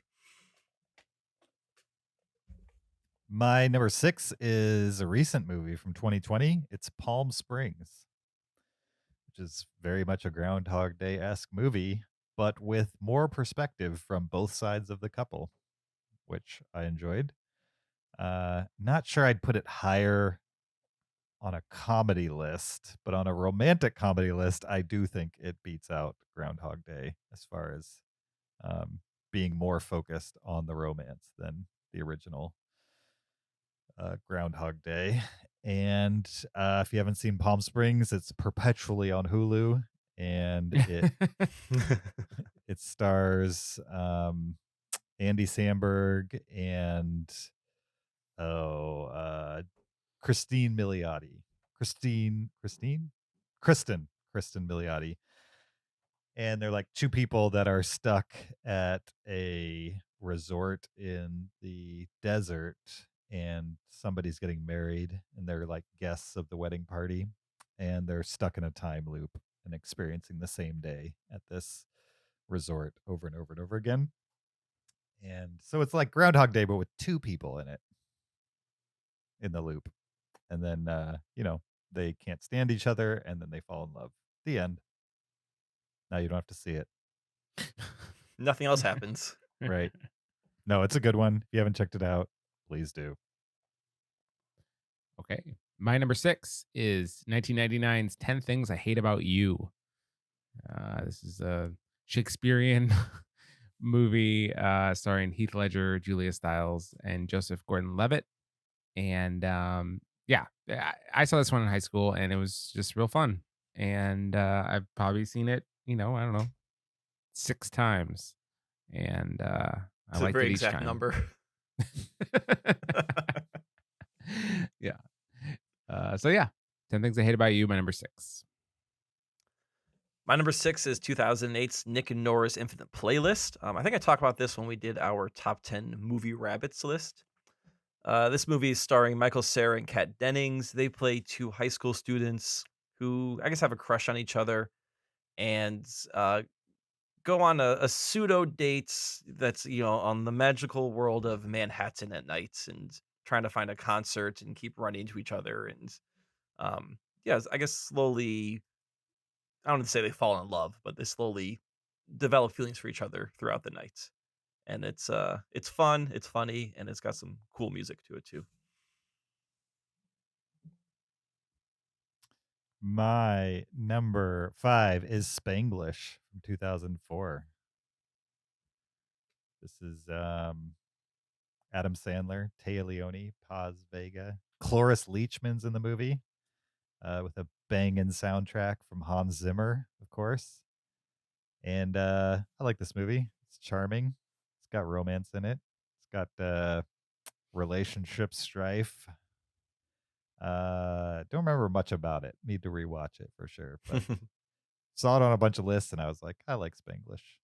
My number 5. I forgot about Spanglish. That could have made my list probably, but it didn't. Instead, number 5 is You've Got Mail, which is a movie that the first time I saw it, I hated it, and then I intentionally rewatched it recently, and I loved it. I had a great time with it. So I don't know what I was dealing with back then, but I liked it. I liked it now, and it's great. It's Meg Ryan and Tom Hanks again. It's my second Meg Hanks movie, Mm-hmm. and it's really fun. It's good. I need to give that a second chance because I saw it when it came out on an airplane. I didn't care for it, but that was It's good. that Give was it a long another time chance. ago. It's fun. Okay, all right. Yeah, what were you, 12? No, it was 99, so I was 12? 99. 17, 16. Target audience for sure. Oh yeah, definitely. What do 16-year-olds on an airplane want to watch? You've Got Mail. Perfect. Throw it on. My number 5 is Juno from 2007, directed by Jason Reitman. In this movie, Michael Cera and Elliot Page play high school students, and Elliot Page accidentally gets pregnant, and then she is trying, then the character is trying to figure out what to do with being a pregnant high school student, as well as Juno's feelings for the Michael Cera character. You also have Jennifer Garner and Jason Bateman as potential adoptive parents who are funny, and then Allison Janney and J.K. Simmons play Elliot Page's parents, and they are also hilarious in this movie. It's a movie that in the first 10 minutes, I really thought I was watching another Napoleon Dynamite, and I hated it. And then it quickly turned and became a definitely top 300 movie for me. So if you haven't seen Juno and you're watching it and you get some Napoleon Dynamite vibes at first, just don't worry, it gets better. Stick with it. Don't turn it off just because Rainn Wilson's on there making home slice jokes or whatever. Rainn Wilson's in Juno? Yeah, at the very beginning, he's working at the convenience store where Elliot Page buys the pregnancy test. And it's just like, it's minus the whole pregnancy test thing, the dialogue is straight out of like Napoleon Dynamite. We're just like, this is so dumb. It's overwritten for sure. Exactly. And thankfully, at least for me, the movie course corrected after that first scene. Yeah. I mean, it's a Diablo Cody movie. They're all overwritten, pretty much. My number 4 is from 2006. It's The Breakup, which stars Vince Vaughn and Jennifer Aniston primarily. Jon Favreau, Vincent D'Onofrio, Justin Long, a bunch of other people are in this movie, but it's definitely about a breakup between Vince Vaughn and Jennifer Aniston. And it's one of the few movies on my list anyway that is about people that are already together and then they break up and then they come back together over the course of the movie. Or do they? Whoa. You would know if you watch The Breakup. Wow. One of the reasons why I really like this movie is because it feels very realistic, is still funny, even though it's pretty heavy drama, like unexpectedly heavy for the two leads of Vince Vaughn and Jennifer Aniston. And I think it handles their relationship and their relationship issues like in a mature way while also keeping things funny. And it was a delicate balance that really worked for me. And that's why it's my number 4. Nice. Well, my number 4 is Love Actually from 2003. And this stars a huge amount of people. Um, Hugh Grant being one that I've already mentioned. And it tells, 8 different love stories, essentially. And I find this movie charming and fun to watch. And I've probably seen it 7 times. One more than You've Got Mail. Yeah. Hence why it's the one higher on No, your no. list. I've seen this 5 more times than You Got Mail. You're talking about Notting Hill. Sorry, Notting No, Hill. 10 Things I Hate About You. That's what you're Okay. talking about. I thought you saw that 10 times. Yeah. Okay. All right. That was 6. My number 4 is another Judd Apatow movie. This is from 2005, The 40-Year-Old Virgin, starring Steve Carell, Catherine Keener, and again, the rest of the Judd Apatow cast. Though I see that Stormy Daniels is in this movie from looking at the cast. Mhm. And she plays porn star. So really going outside of her acting range there. In this movie, Steve Carell plays the titular 40-year-old virgin. He's not an incel or anything weird like that. He just has never got around to it. And he eventually starts dating Catherine Keener, but doesn't want to admit that he is a virgin to her. And comedy hijinks and gross out things ensue. Again, the movie, I find this to be very funny. Another dude rom-com. And I think, was this Judd Apatow's, definitely his breakout movie? Well, this one's his first directing, was it? His first directed movie, was it? I feel like Knocked Up was before this. Knocked Up was 2007. So after? Yeah. Maybe then. I don't know. I mean, he was doing like Freaks and Geeks before this, but Mhm. TV-wise or movie-wise, not sure. But this movie also introduced me to Seth Rogen, and I am thankful for that. Nice. My number 3 is from 2004. It's 50 First Dates, which is another Adam Sandler movie. This one opposite Drew Barrymore. All the usual suspects are also in this movie as far as Sandler movies go, including Rob Schneider. Dan Aykroyd, oddly enough, is in this movie, which is kind of unexpected casting, as is Sean Astin from the Lord of the Rings trilogy. Sam? Sam, I hated Samwise his Gamgee. character in this. I enjoy this movie, and I think it's probably the most romantic movie on my list. Like, it's pretty romantic. It's definitely a comedy, but it's like about a guy who's fallen in love with a girl who does not remember him at the end of every day. And so, even though it's kind of a sad existence, he likes giving her a good time, even if he gets nothing back from it, essentially. He has a hard time with that relationship in the beginning, but over the course of the movie, he decides that it's worth it. It's worth him being in pain, knowing that she won't remember him tomorrow, to continue to give her a good life, essentially. And I like the movie. I like the rare Adam Sandler comedy that still kept its heart, I would say. He certainly is in other movies that are good, that are like dramas first and then comedies, but I think 50 First Dates is comedy first, romance second, and yet it still kept its heart. My number 3. Nice. It's interesting to me how different all of our lists are. Yeah, not a lot of crossover yet. Yeah. My number 3 is Hitch. Will Smith. I think, this movie's just fun and charming, and yeah.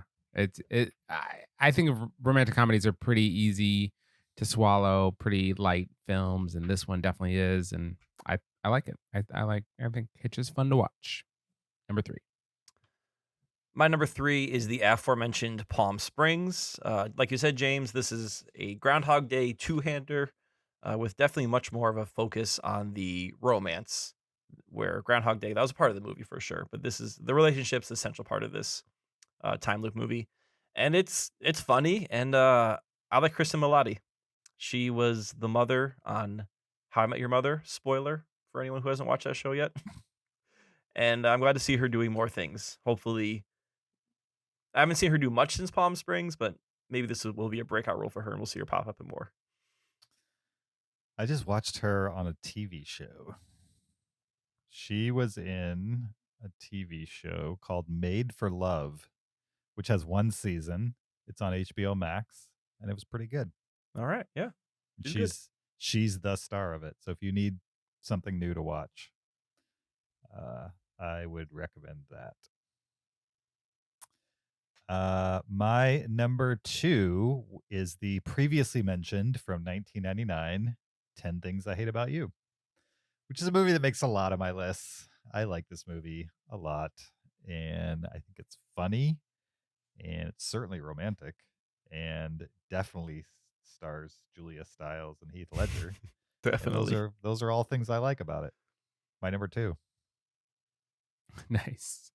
Okay, my number 2, I don't know if I even necessarily consider it a rom-com, but it fits the loose definitions that, our average is using. And so it's About Time from 2013, Yeah. directed by Richard Curtis, starring Donald Gleason and Rachel McAdams. I love this movie. I think it is so poignant, I would say. And yeah, it's a great movie. So About Time, number 2. I cut it from my list because I don't think it's as rom-com-y as some of these other movies. I But agree.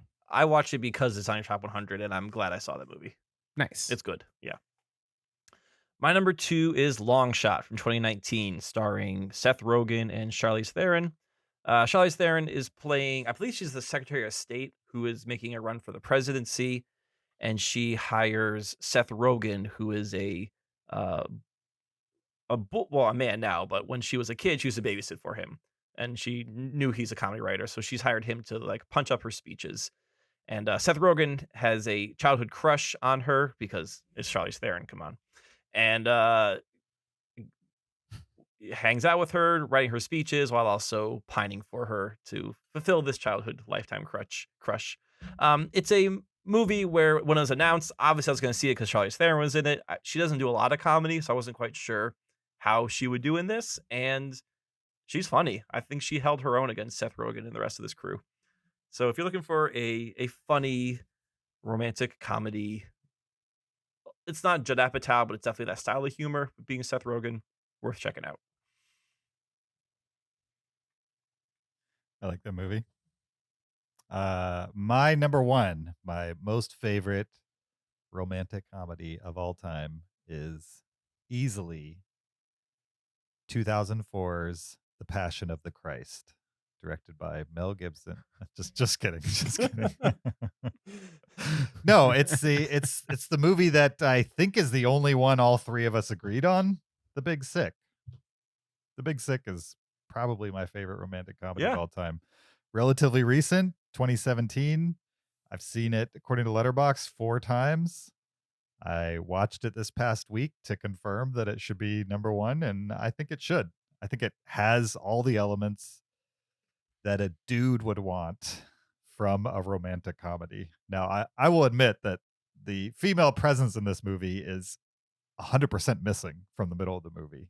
Like there's not much perspective from the female side of the character. But there is, I think, enough perspective to put the relationship into perspective, and not kind of cheat the romance side of it.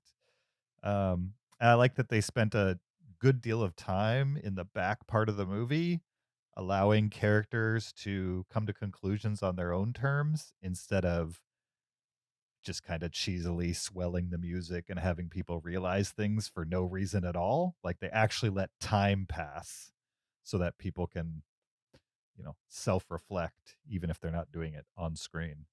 And I like that element of it. I think having rewatched it, what I like the most about this movie is just how realistic it is. Like the setup, what actually happens in the movie. There might be like small details embellished here or there. In fact, I imagine that's true. But the characters themselves feel like real people saying things that real people would say in stressful situations and treating each other the way you would treat each other. And I think the comedy in the movie is well earned. and doesn't feel cliche. And the 9 before this are I love all those movies, but they don't have that perfect recipe for me that The Big Sick currently has. We'll see how it wears over time, but as it sits right now, it's my favorite romantic comedy. Nice. Very cool.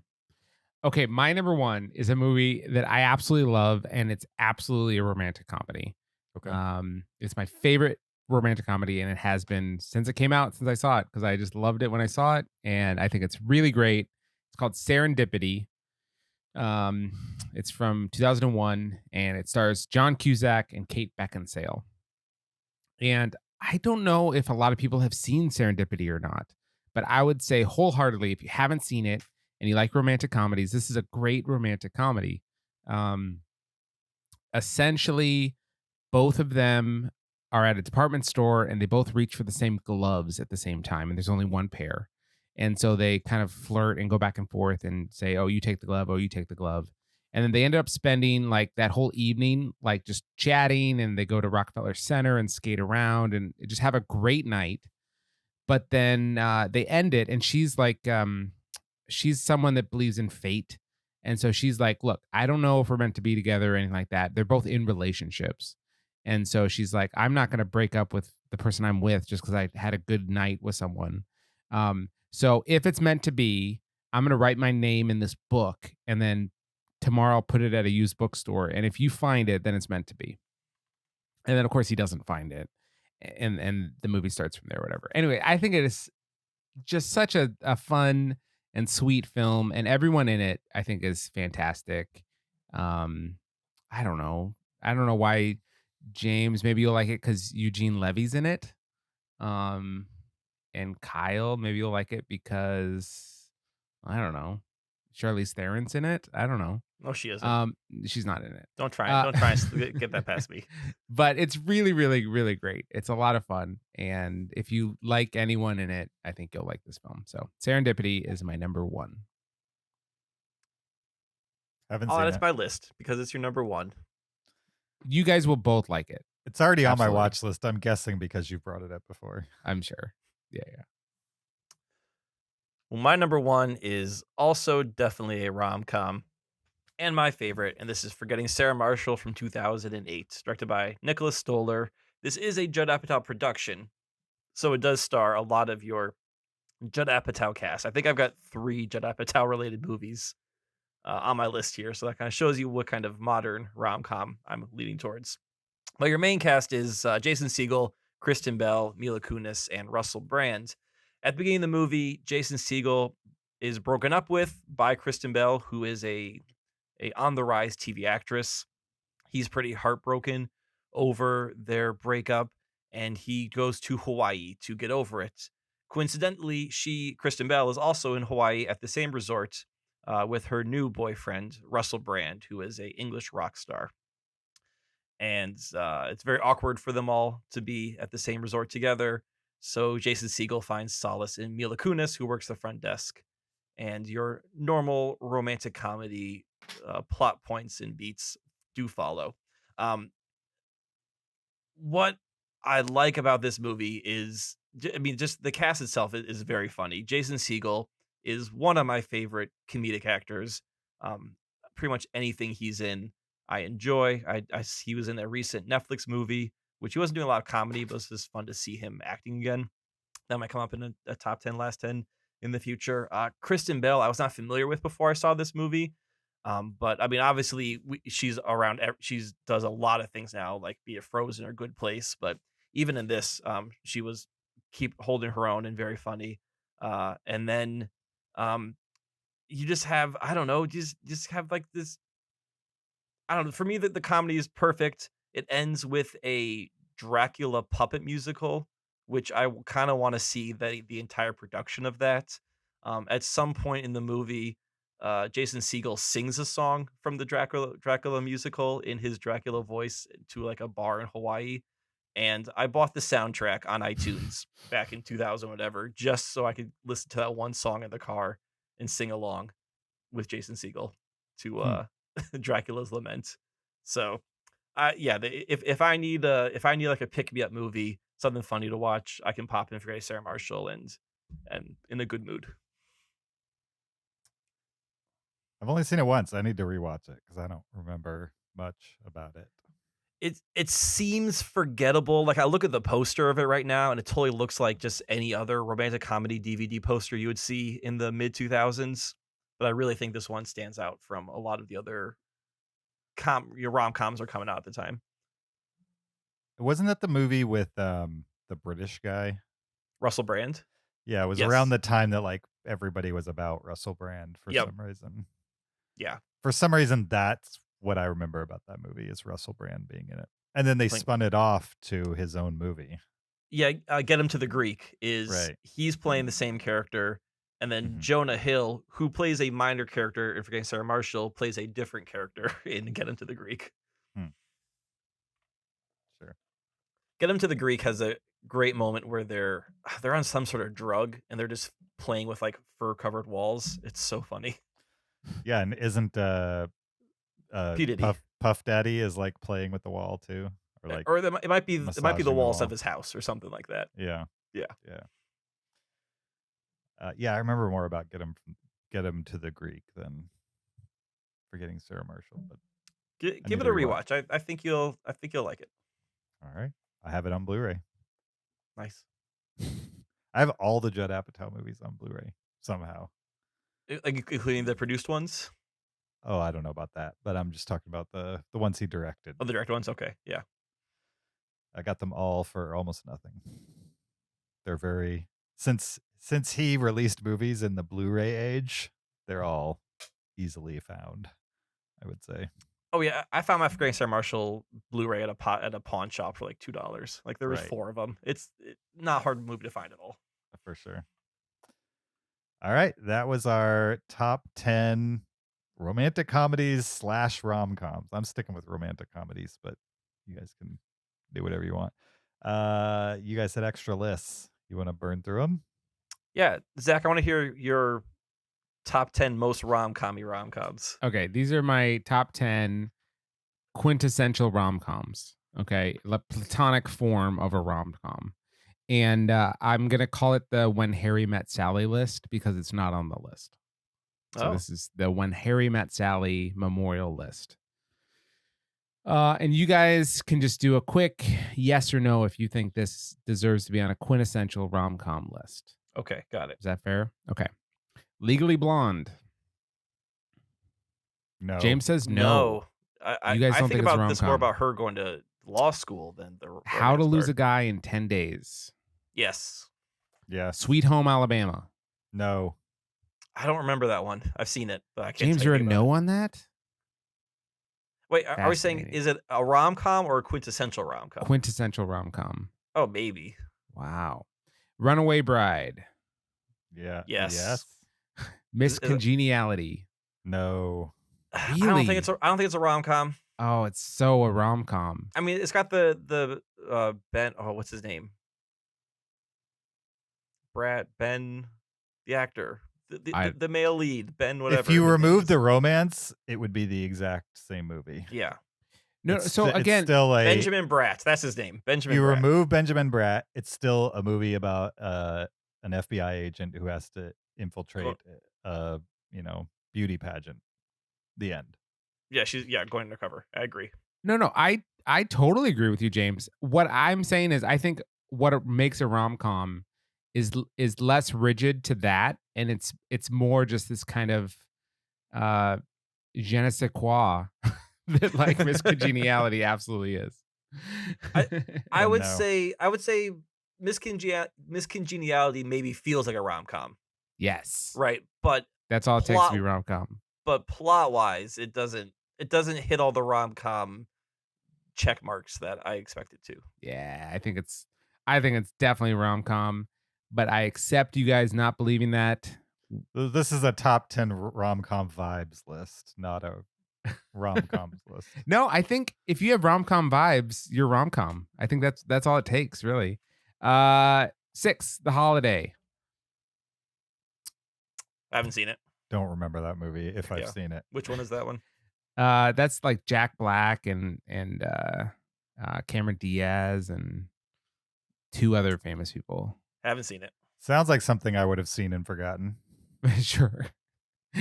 It's like they trade homes. One couple's from England and one couple's from America, and they like swap homes for the holiday or something. And I liked half of it. Number 7, The Wedding Planner.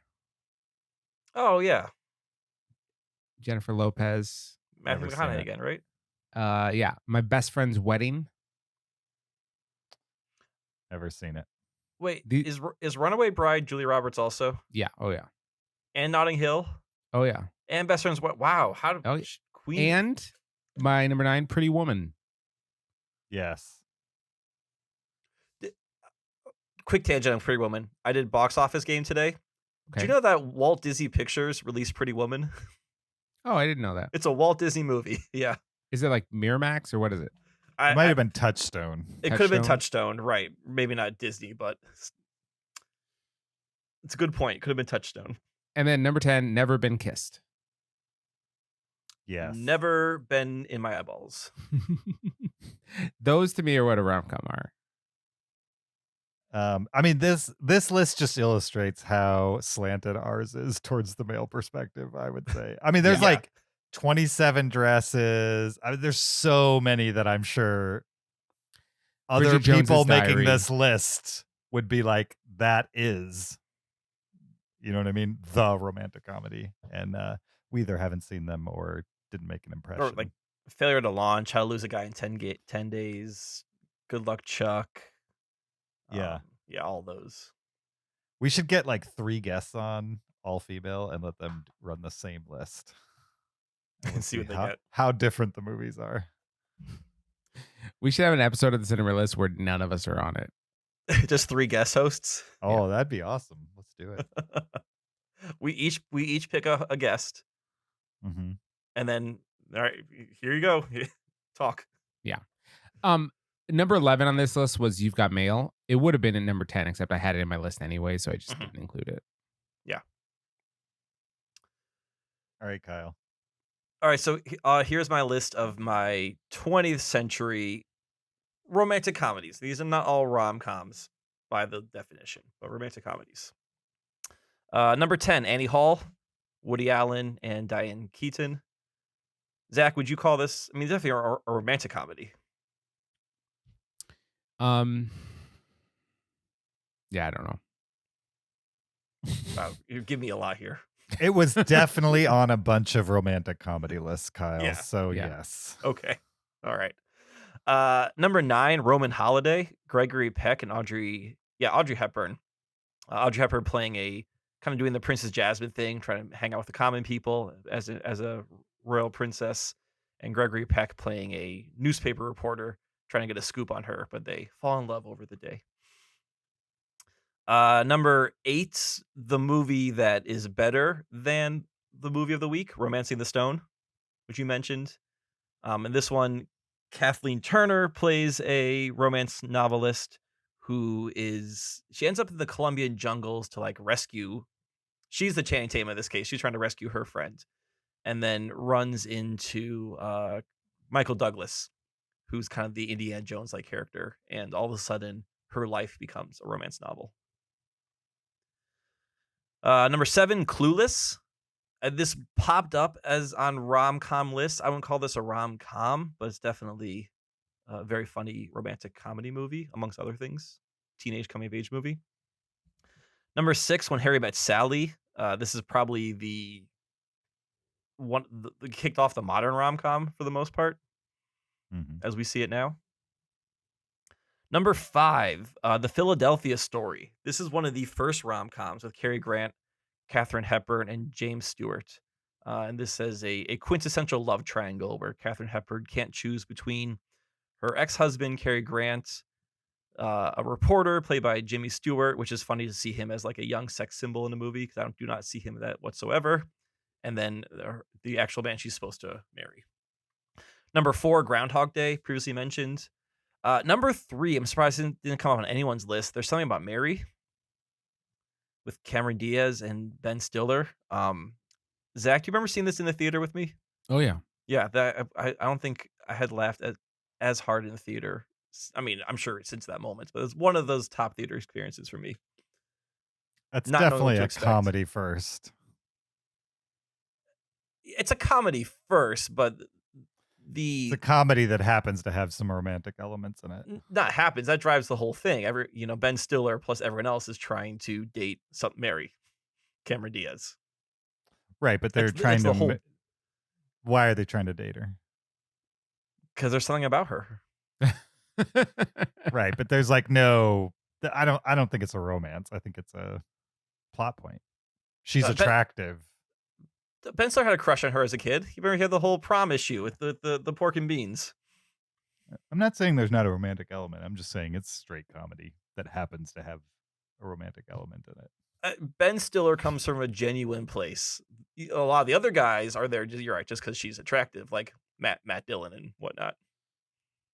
But Ben Stiller, a place of true romance, of heart for that. Sure. All Is right. Star Wars a romantic comedy? Yeah, huge love triangle. the Luke Skywalker, everything he did is because he saw.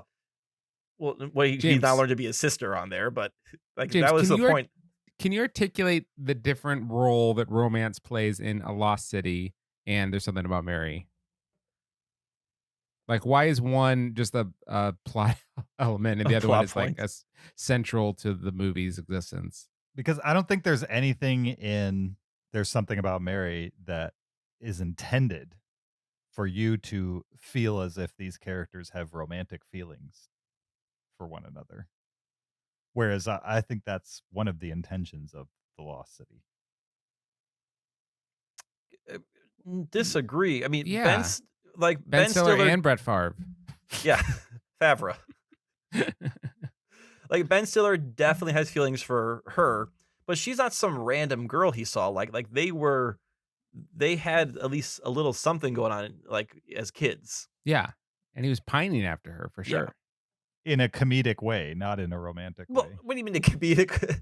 Yeah, but it's called a rom-com. Like this isn't in the mood for love where people are. It's just a straight romance movie. It doesn't have to be that intense, but it has to have something there. Yeah, there's definitely something there. That's the point. The romance there's drives comedy, the comedy. But there's not. It treats the romance as a plot point as opposed to an emotion. And what about The Lost City? We need someone to rescue her. Channing Tatum. Why? I don't know. He loves her. Great. Why not? Go. I mean, I think how is that not a plot point? How is that any different then? I think they build up pretty decently in that movie that he cares about her on a bigger level than just making jokes. Whereas in There's Something About Mary, it's about making jokes.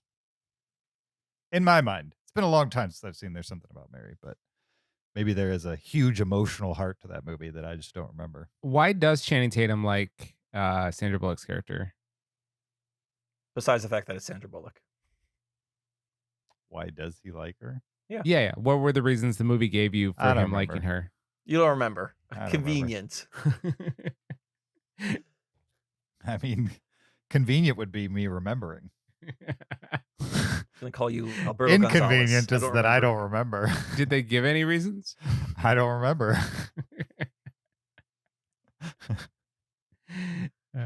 So you have a better memory of There's Something About Mary, which you haven't seen in how many years, versus the movie you watched this week? No, I even said it's been a long time since I've seen There's Something About Mary. Maybe there is a huge emotional center to that movie that I don't remember.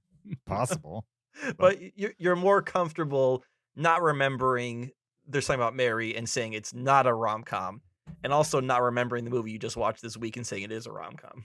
Yes. Okay. Absolutely. That's want to clarify that. All right, my number 2 romantic comedy is The Apartment, directed by Billy Wilder, with starring Jack Lemmon and Shirley MacLaine. And in this movie, Jack Lemmon, he's working for like an ad company. He's kind of like a middle guy, but he has an apartment very close to the office that all the top executives use for their extramarital affairs. He has a crush on the elevator girl, played by Shirley MacLaine, who turns out his boss is also having an affair with. And romantic and comedic elements pursue. Really good movie. You should check this one out, James. But my number 1, maybe less of a rom-com, more of a comedy romance is Some Like It Hot, where Jack Lemmon and Tony Curtis are on the run from the mob. So they go in drag as female musicians, an all-female band, and who happens to be the lead singer but Marilyn Monroe, who they both try to fall in love with.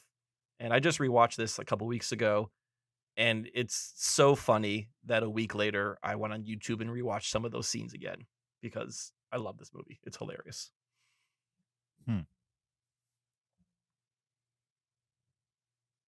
Cool. I'll have to check it out. Yes, maybe watch Some Like It Hot first. It's also Billy Wilder. It's on the funnier side, and then check out The Apartment. It's more on the dramatic side, but still funny. Still Jack Lemmon. I had this great Blu-ray set of Marilyn Monroe movies. It was I remember that. It was all of her movies. Mm-hmm. I think I got it for like on average like less than $1 per movie. And I was like, I got this great set. I'm going to watch them. Where else will I have the opportunity to like have them all right here?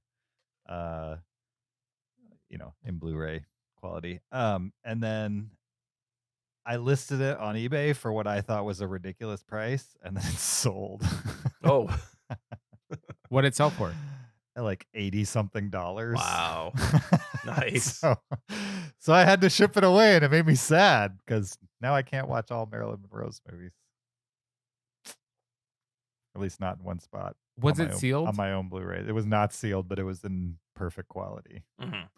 It must be out of print, I assume. I mean, it was like $10 more than everything else that was listed. And I think those sold, and then maybe I was the only one. I don't know. But I did not expect it to sell. Like, I intentionally thought, oh, if this goes, I guess, it was meant to be. And then it did. Anyway, good lists, guys.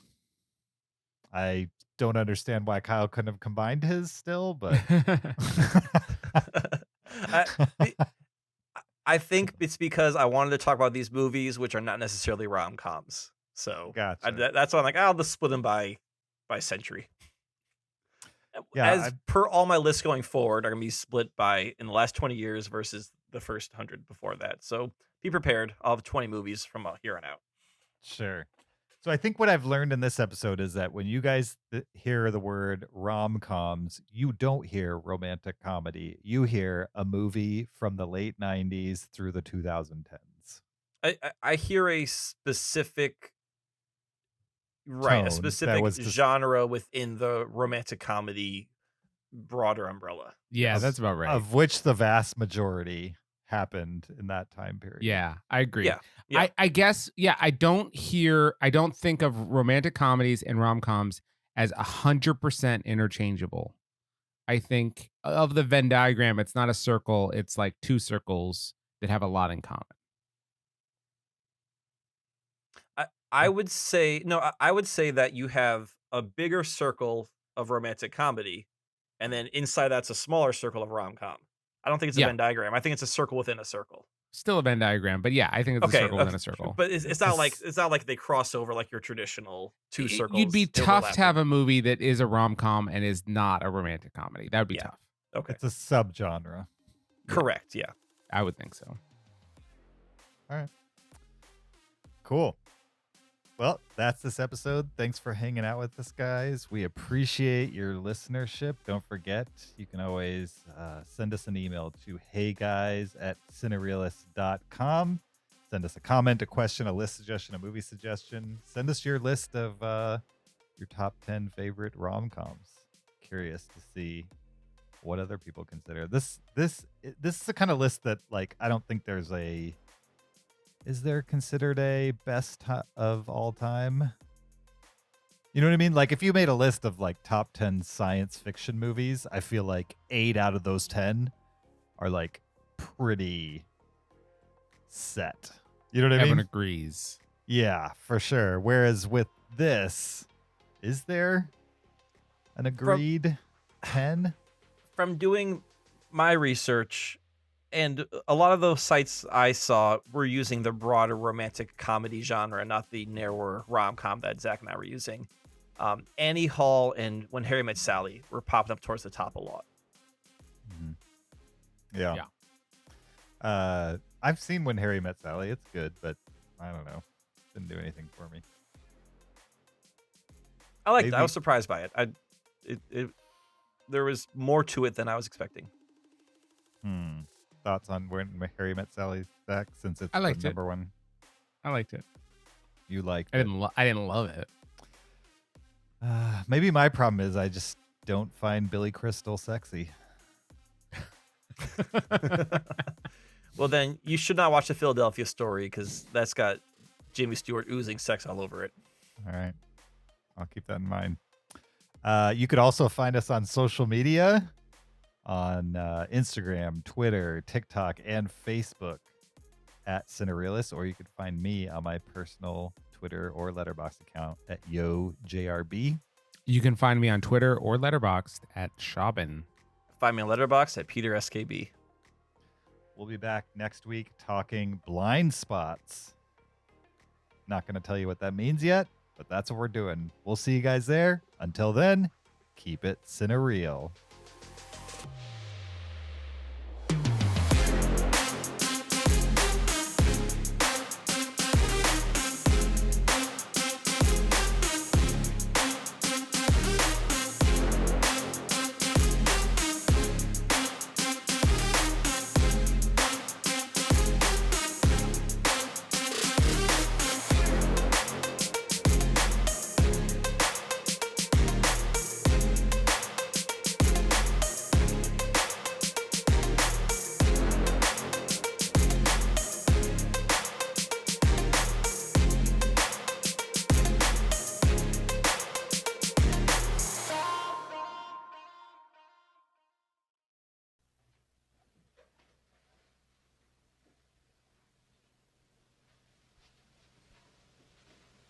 You're still here?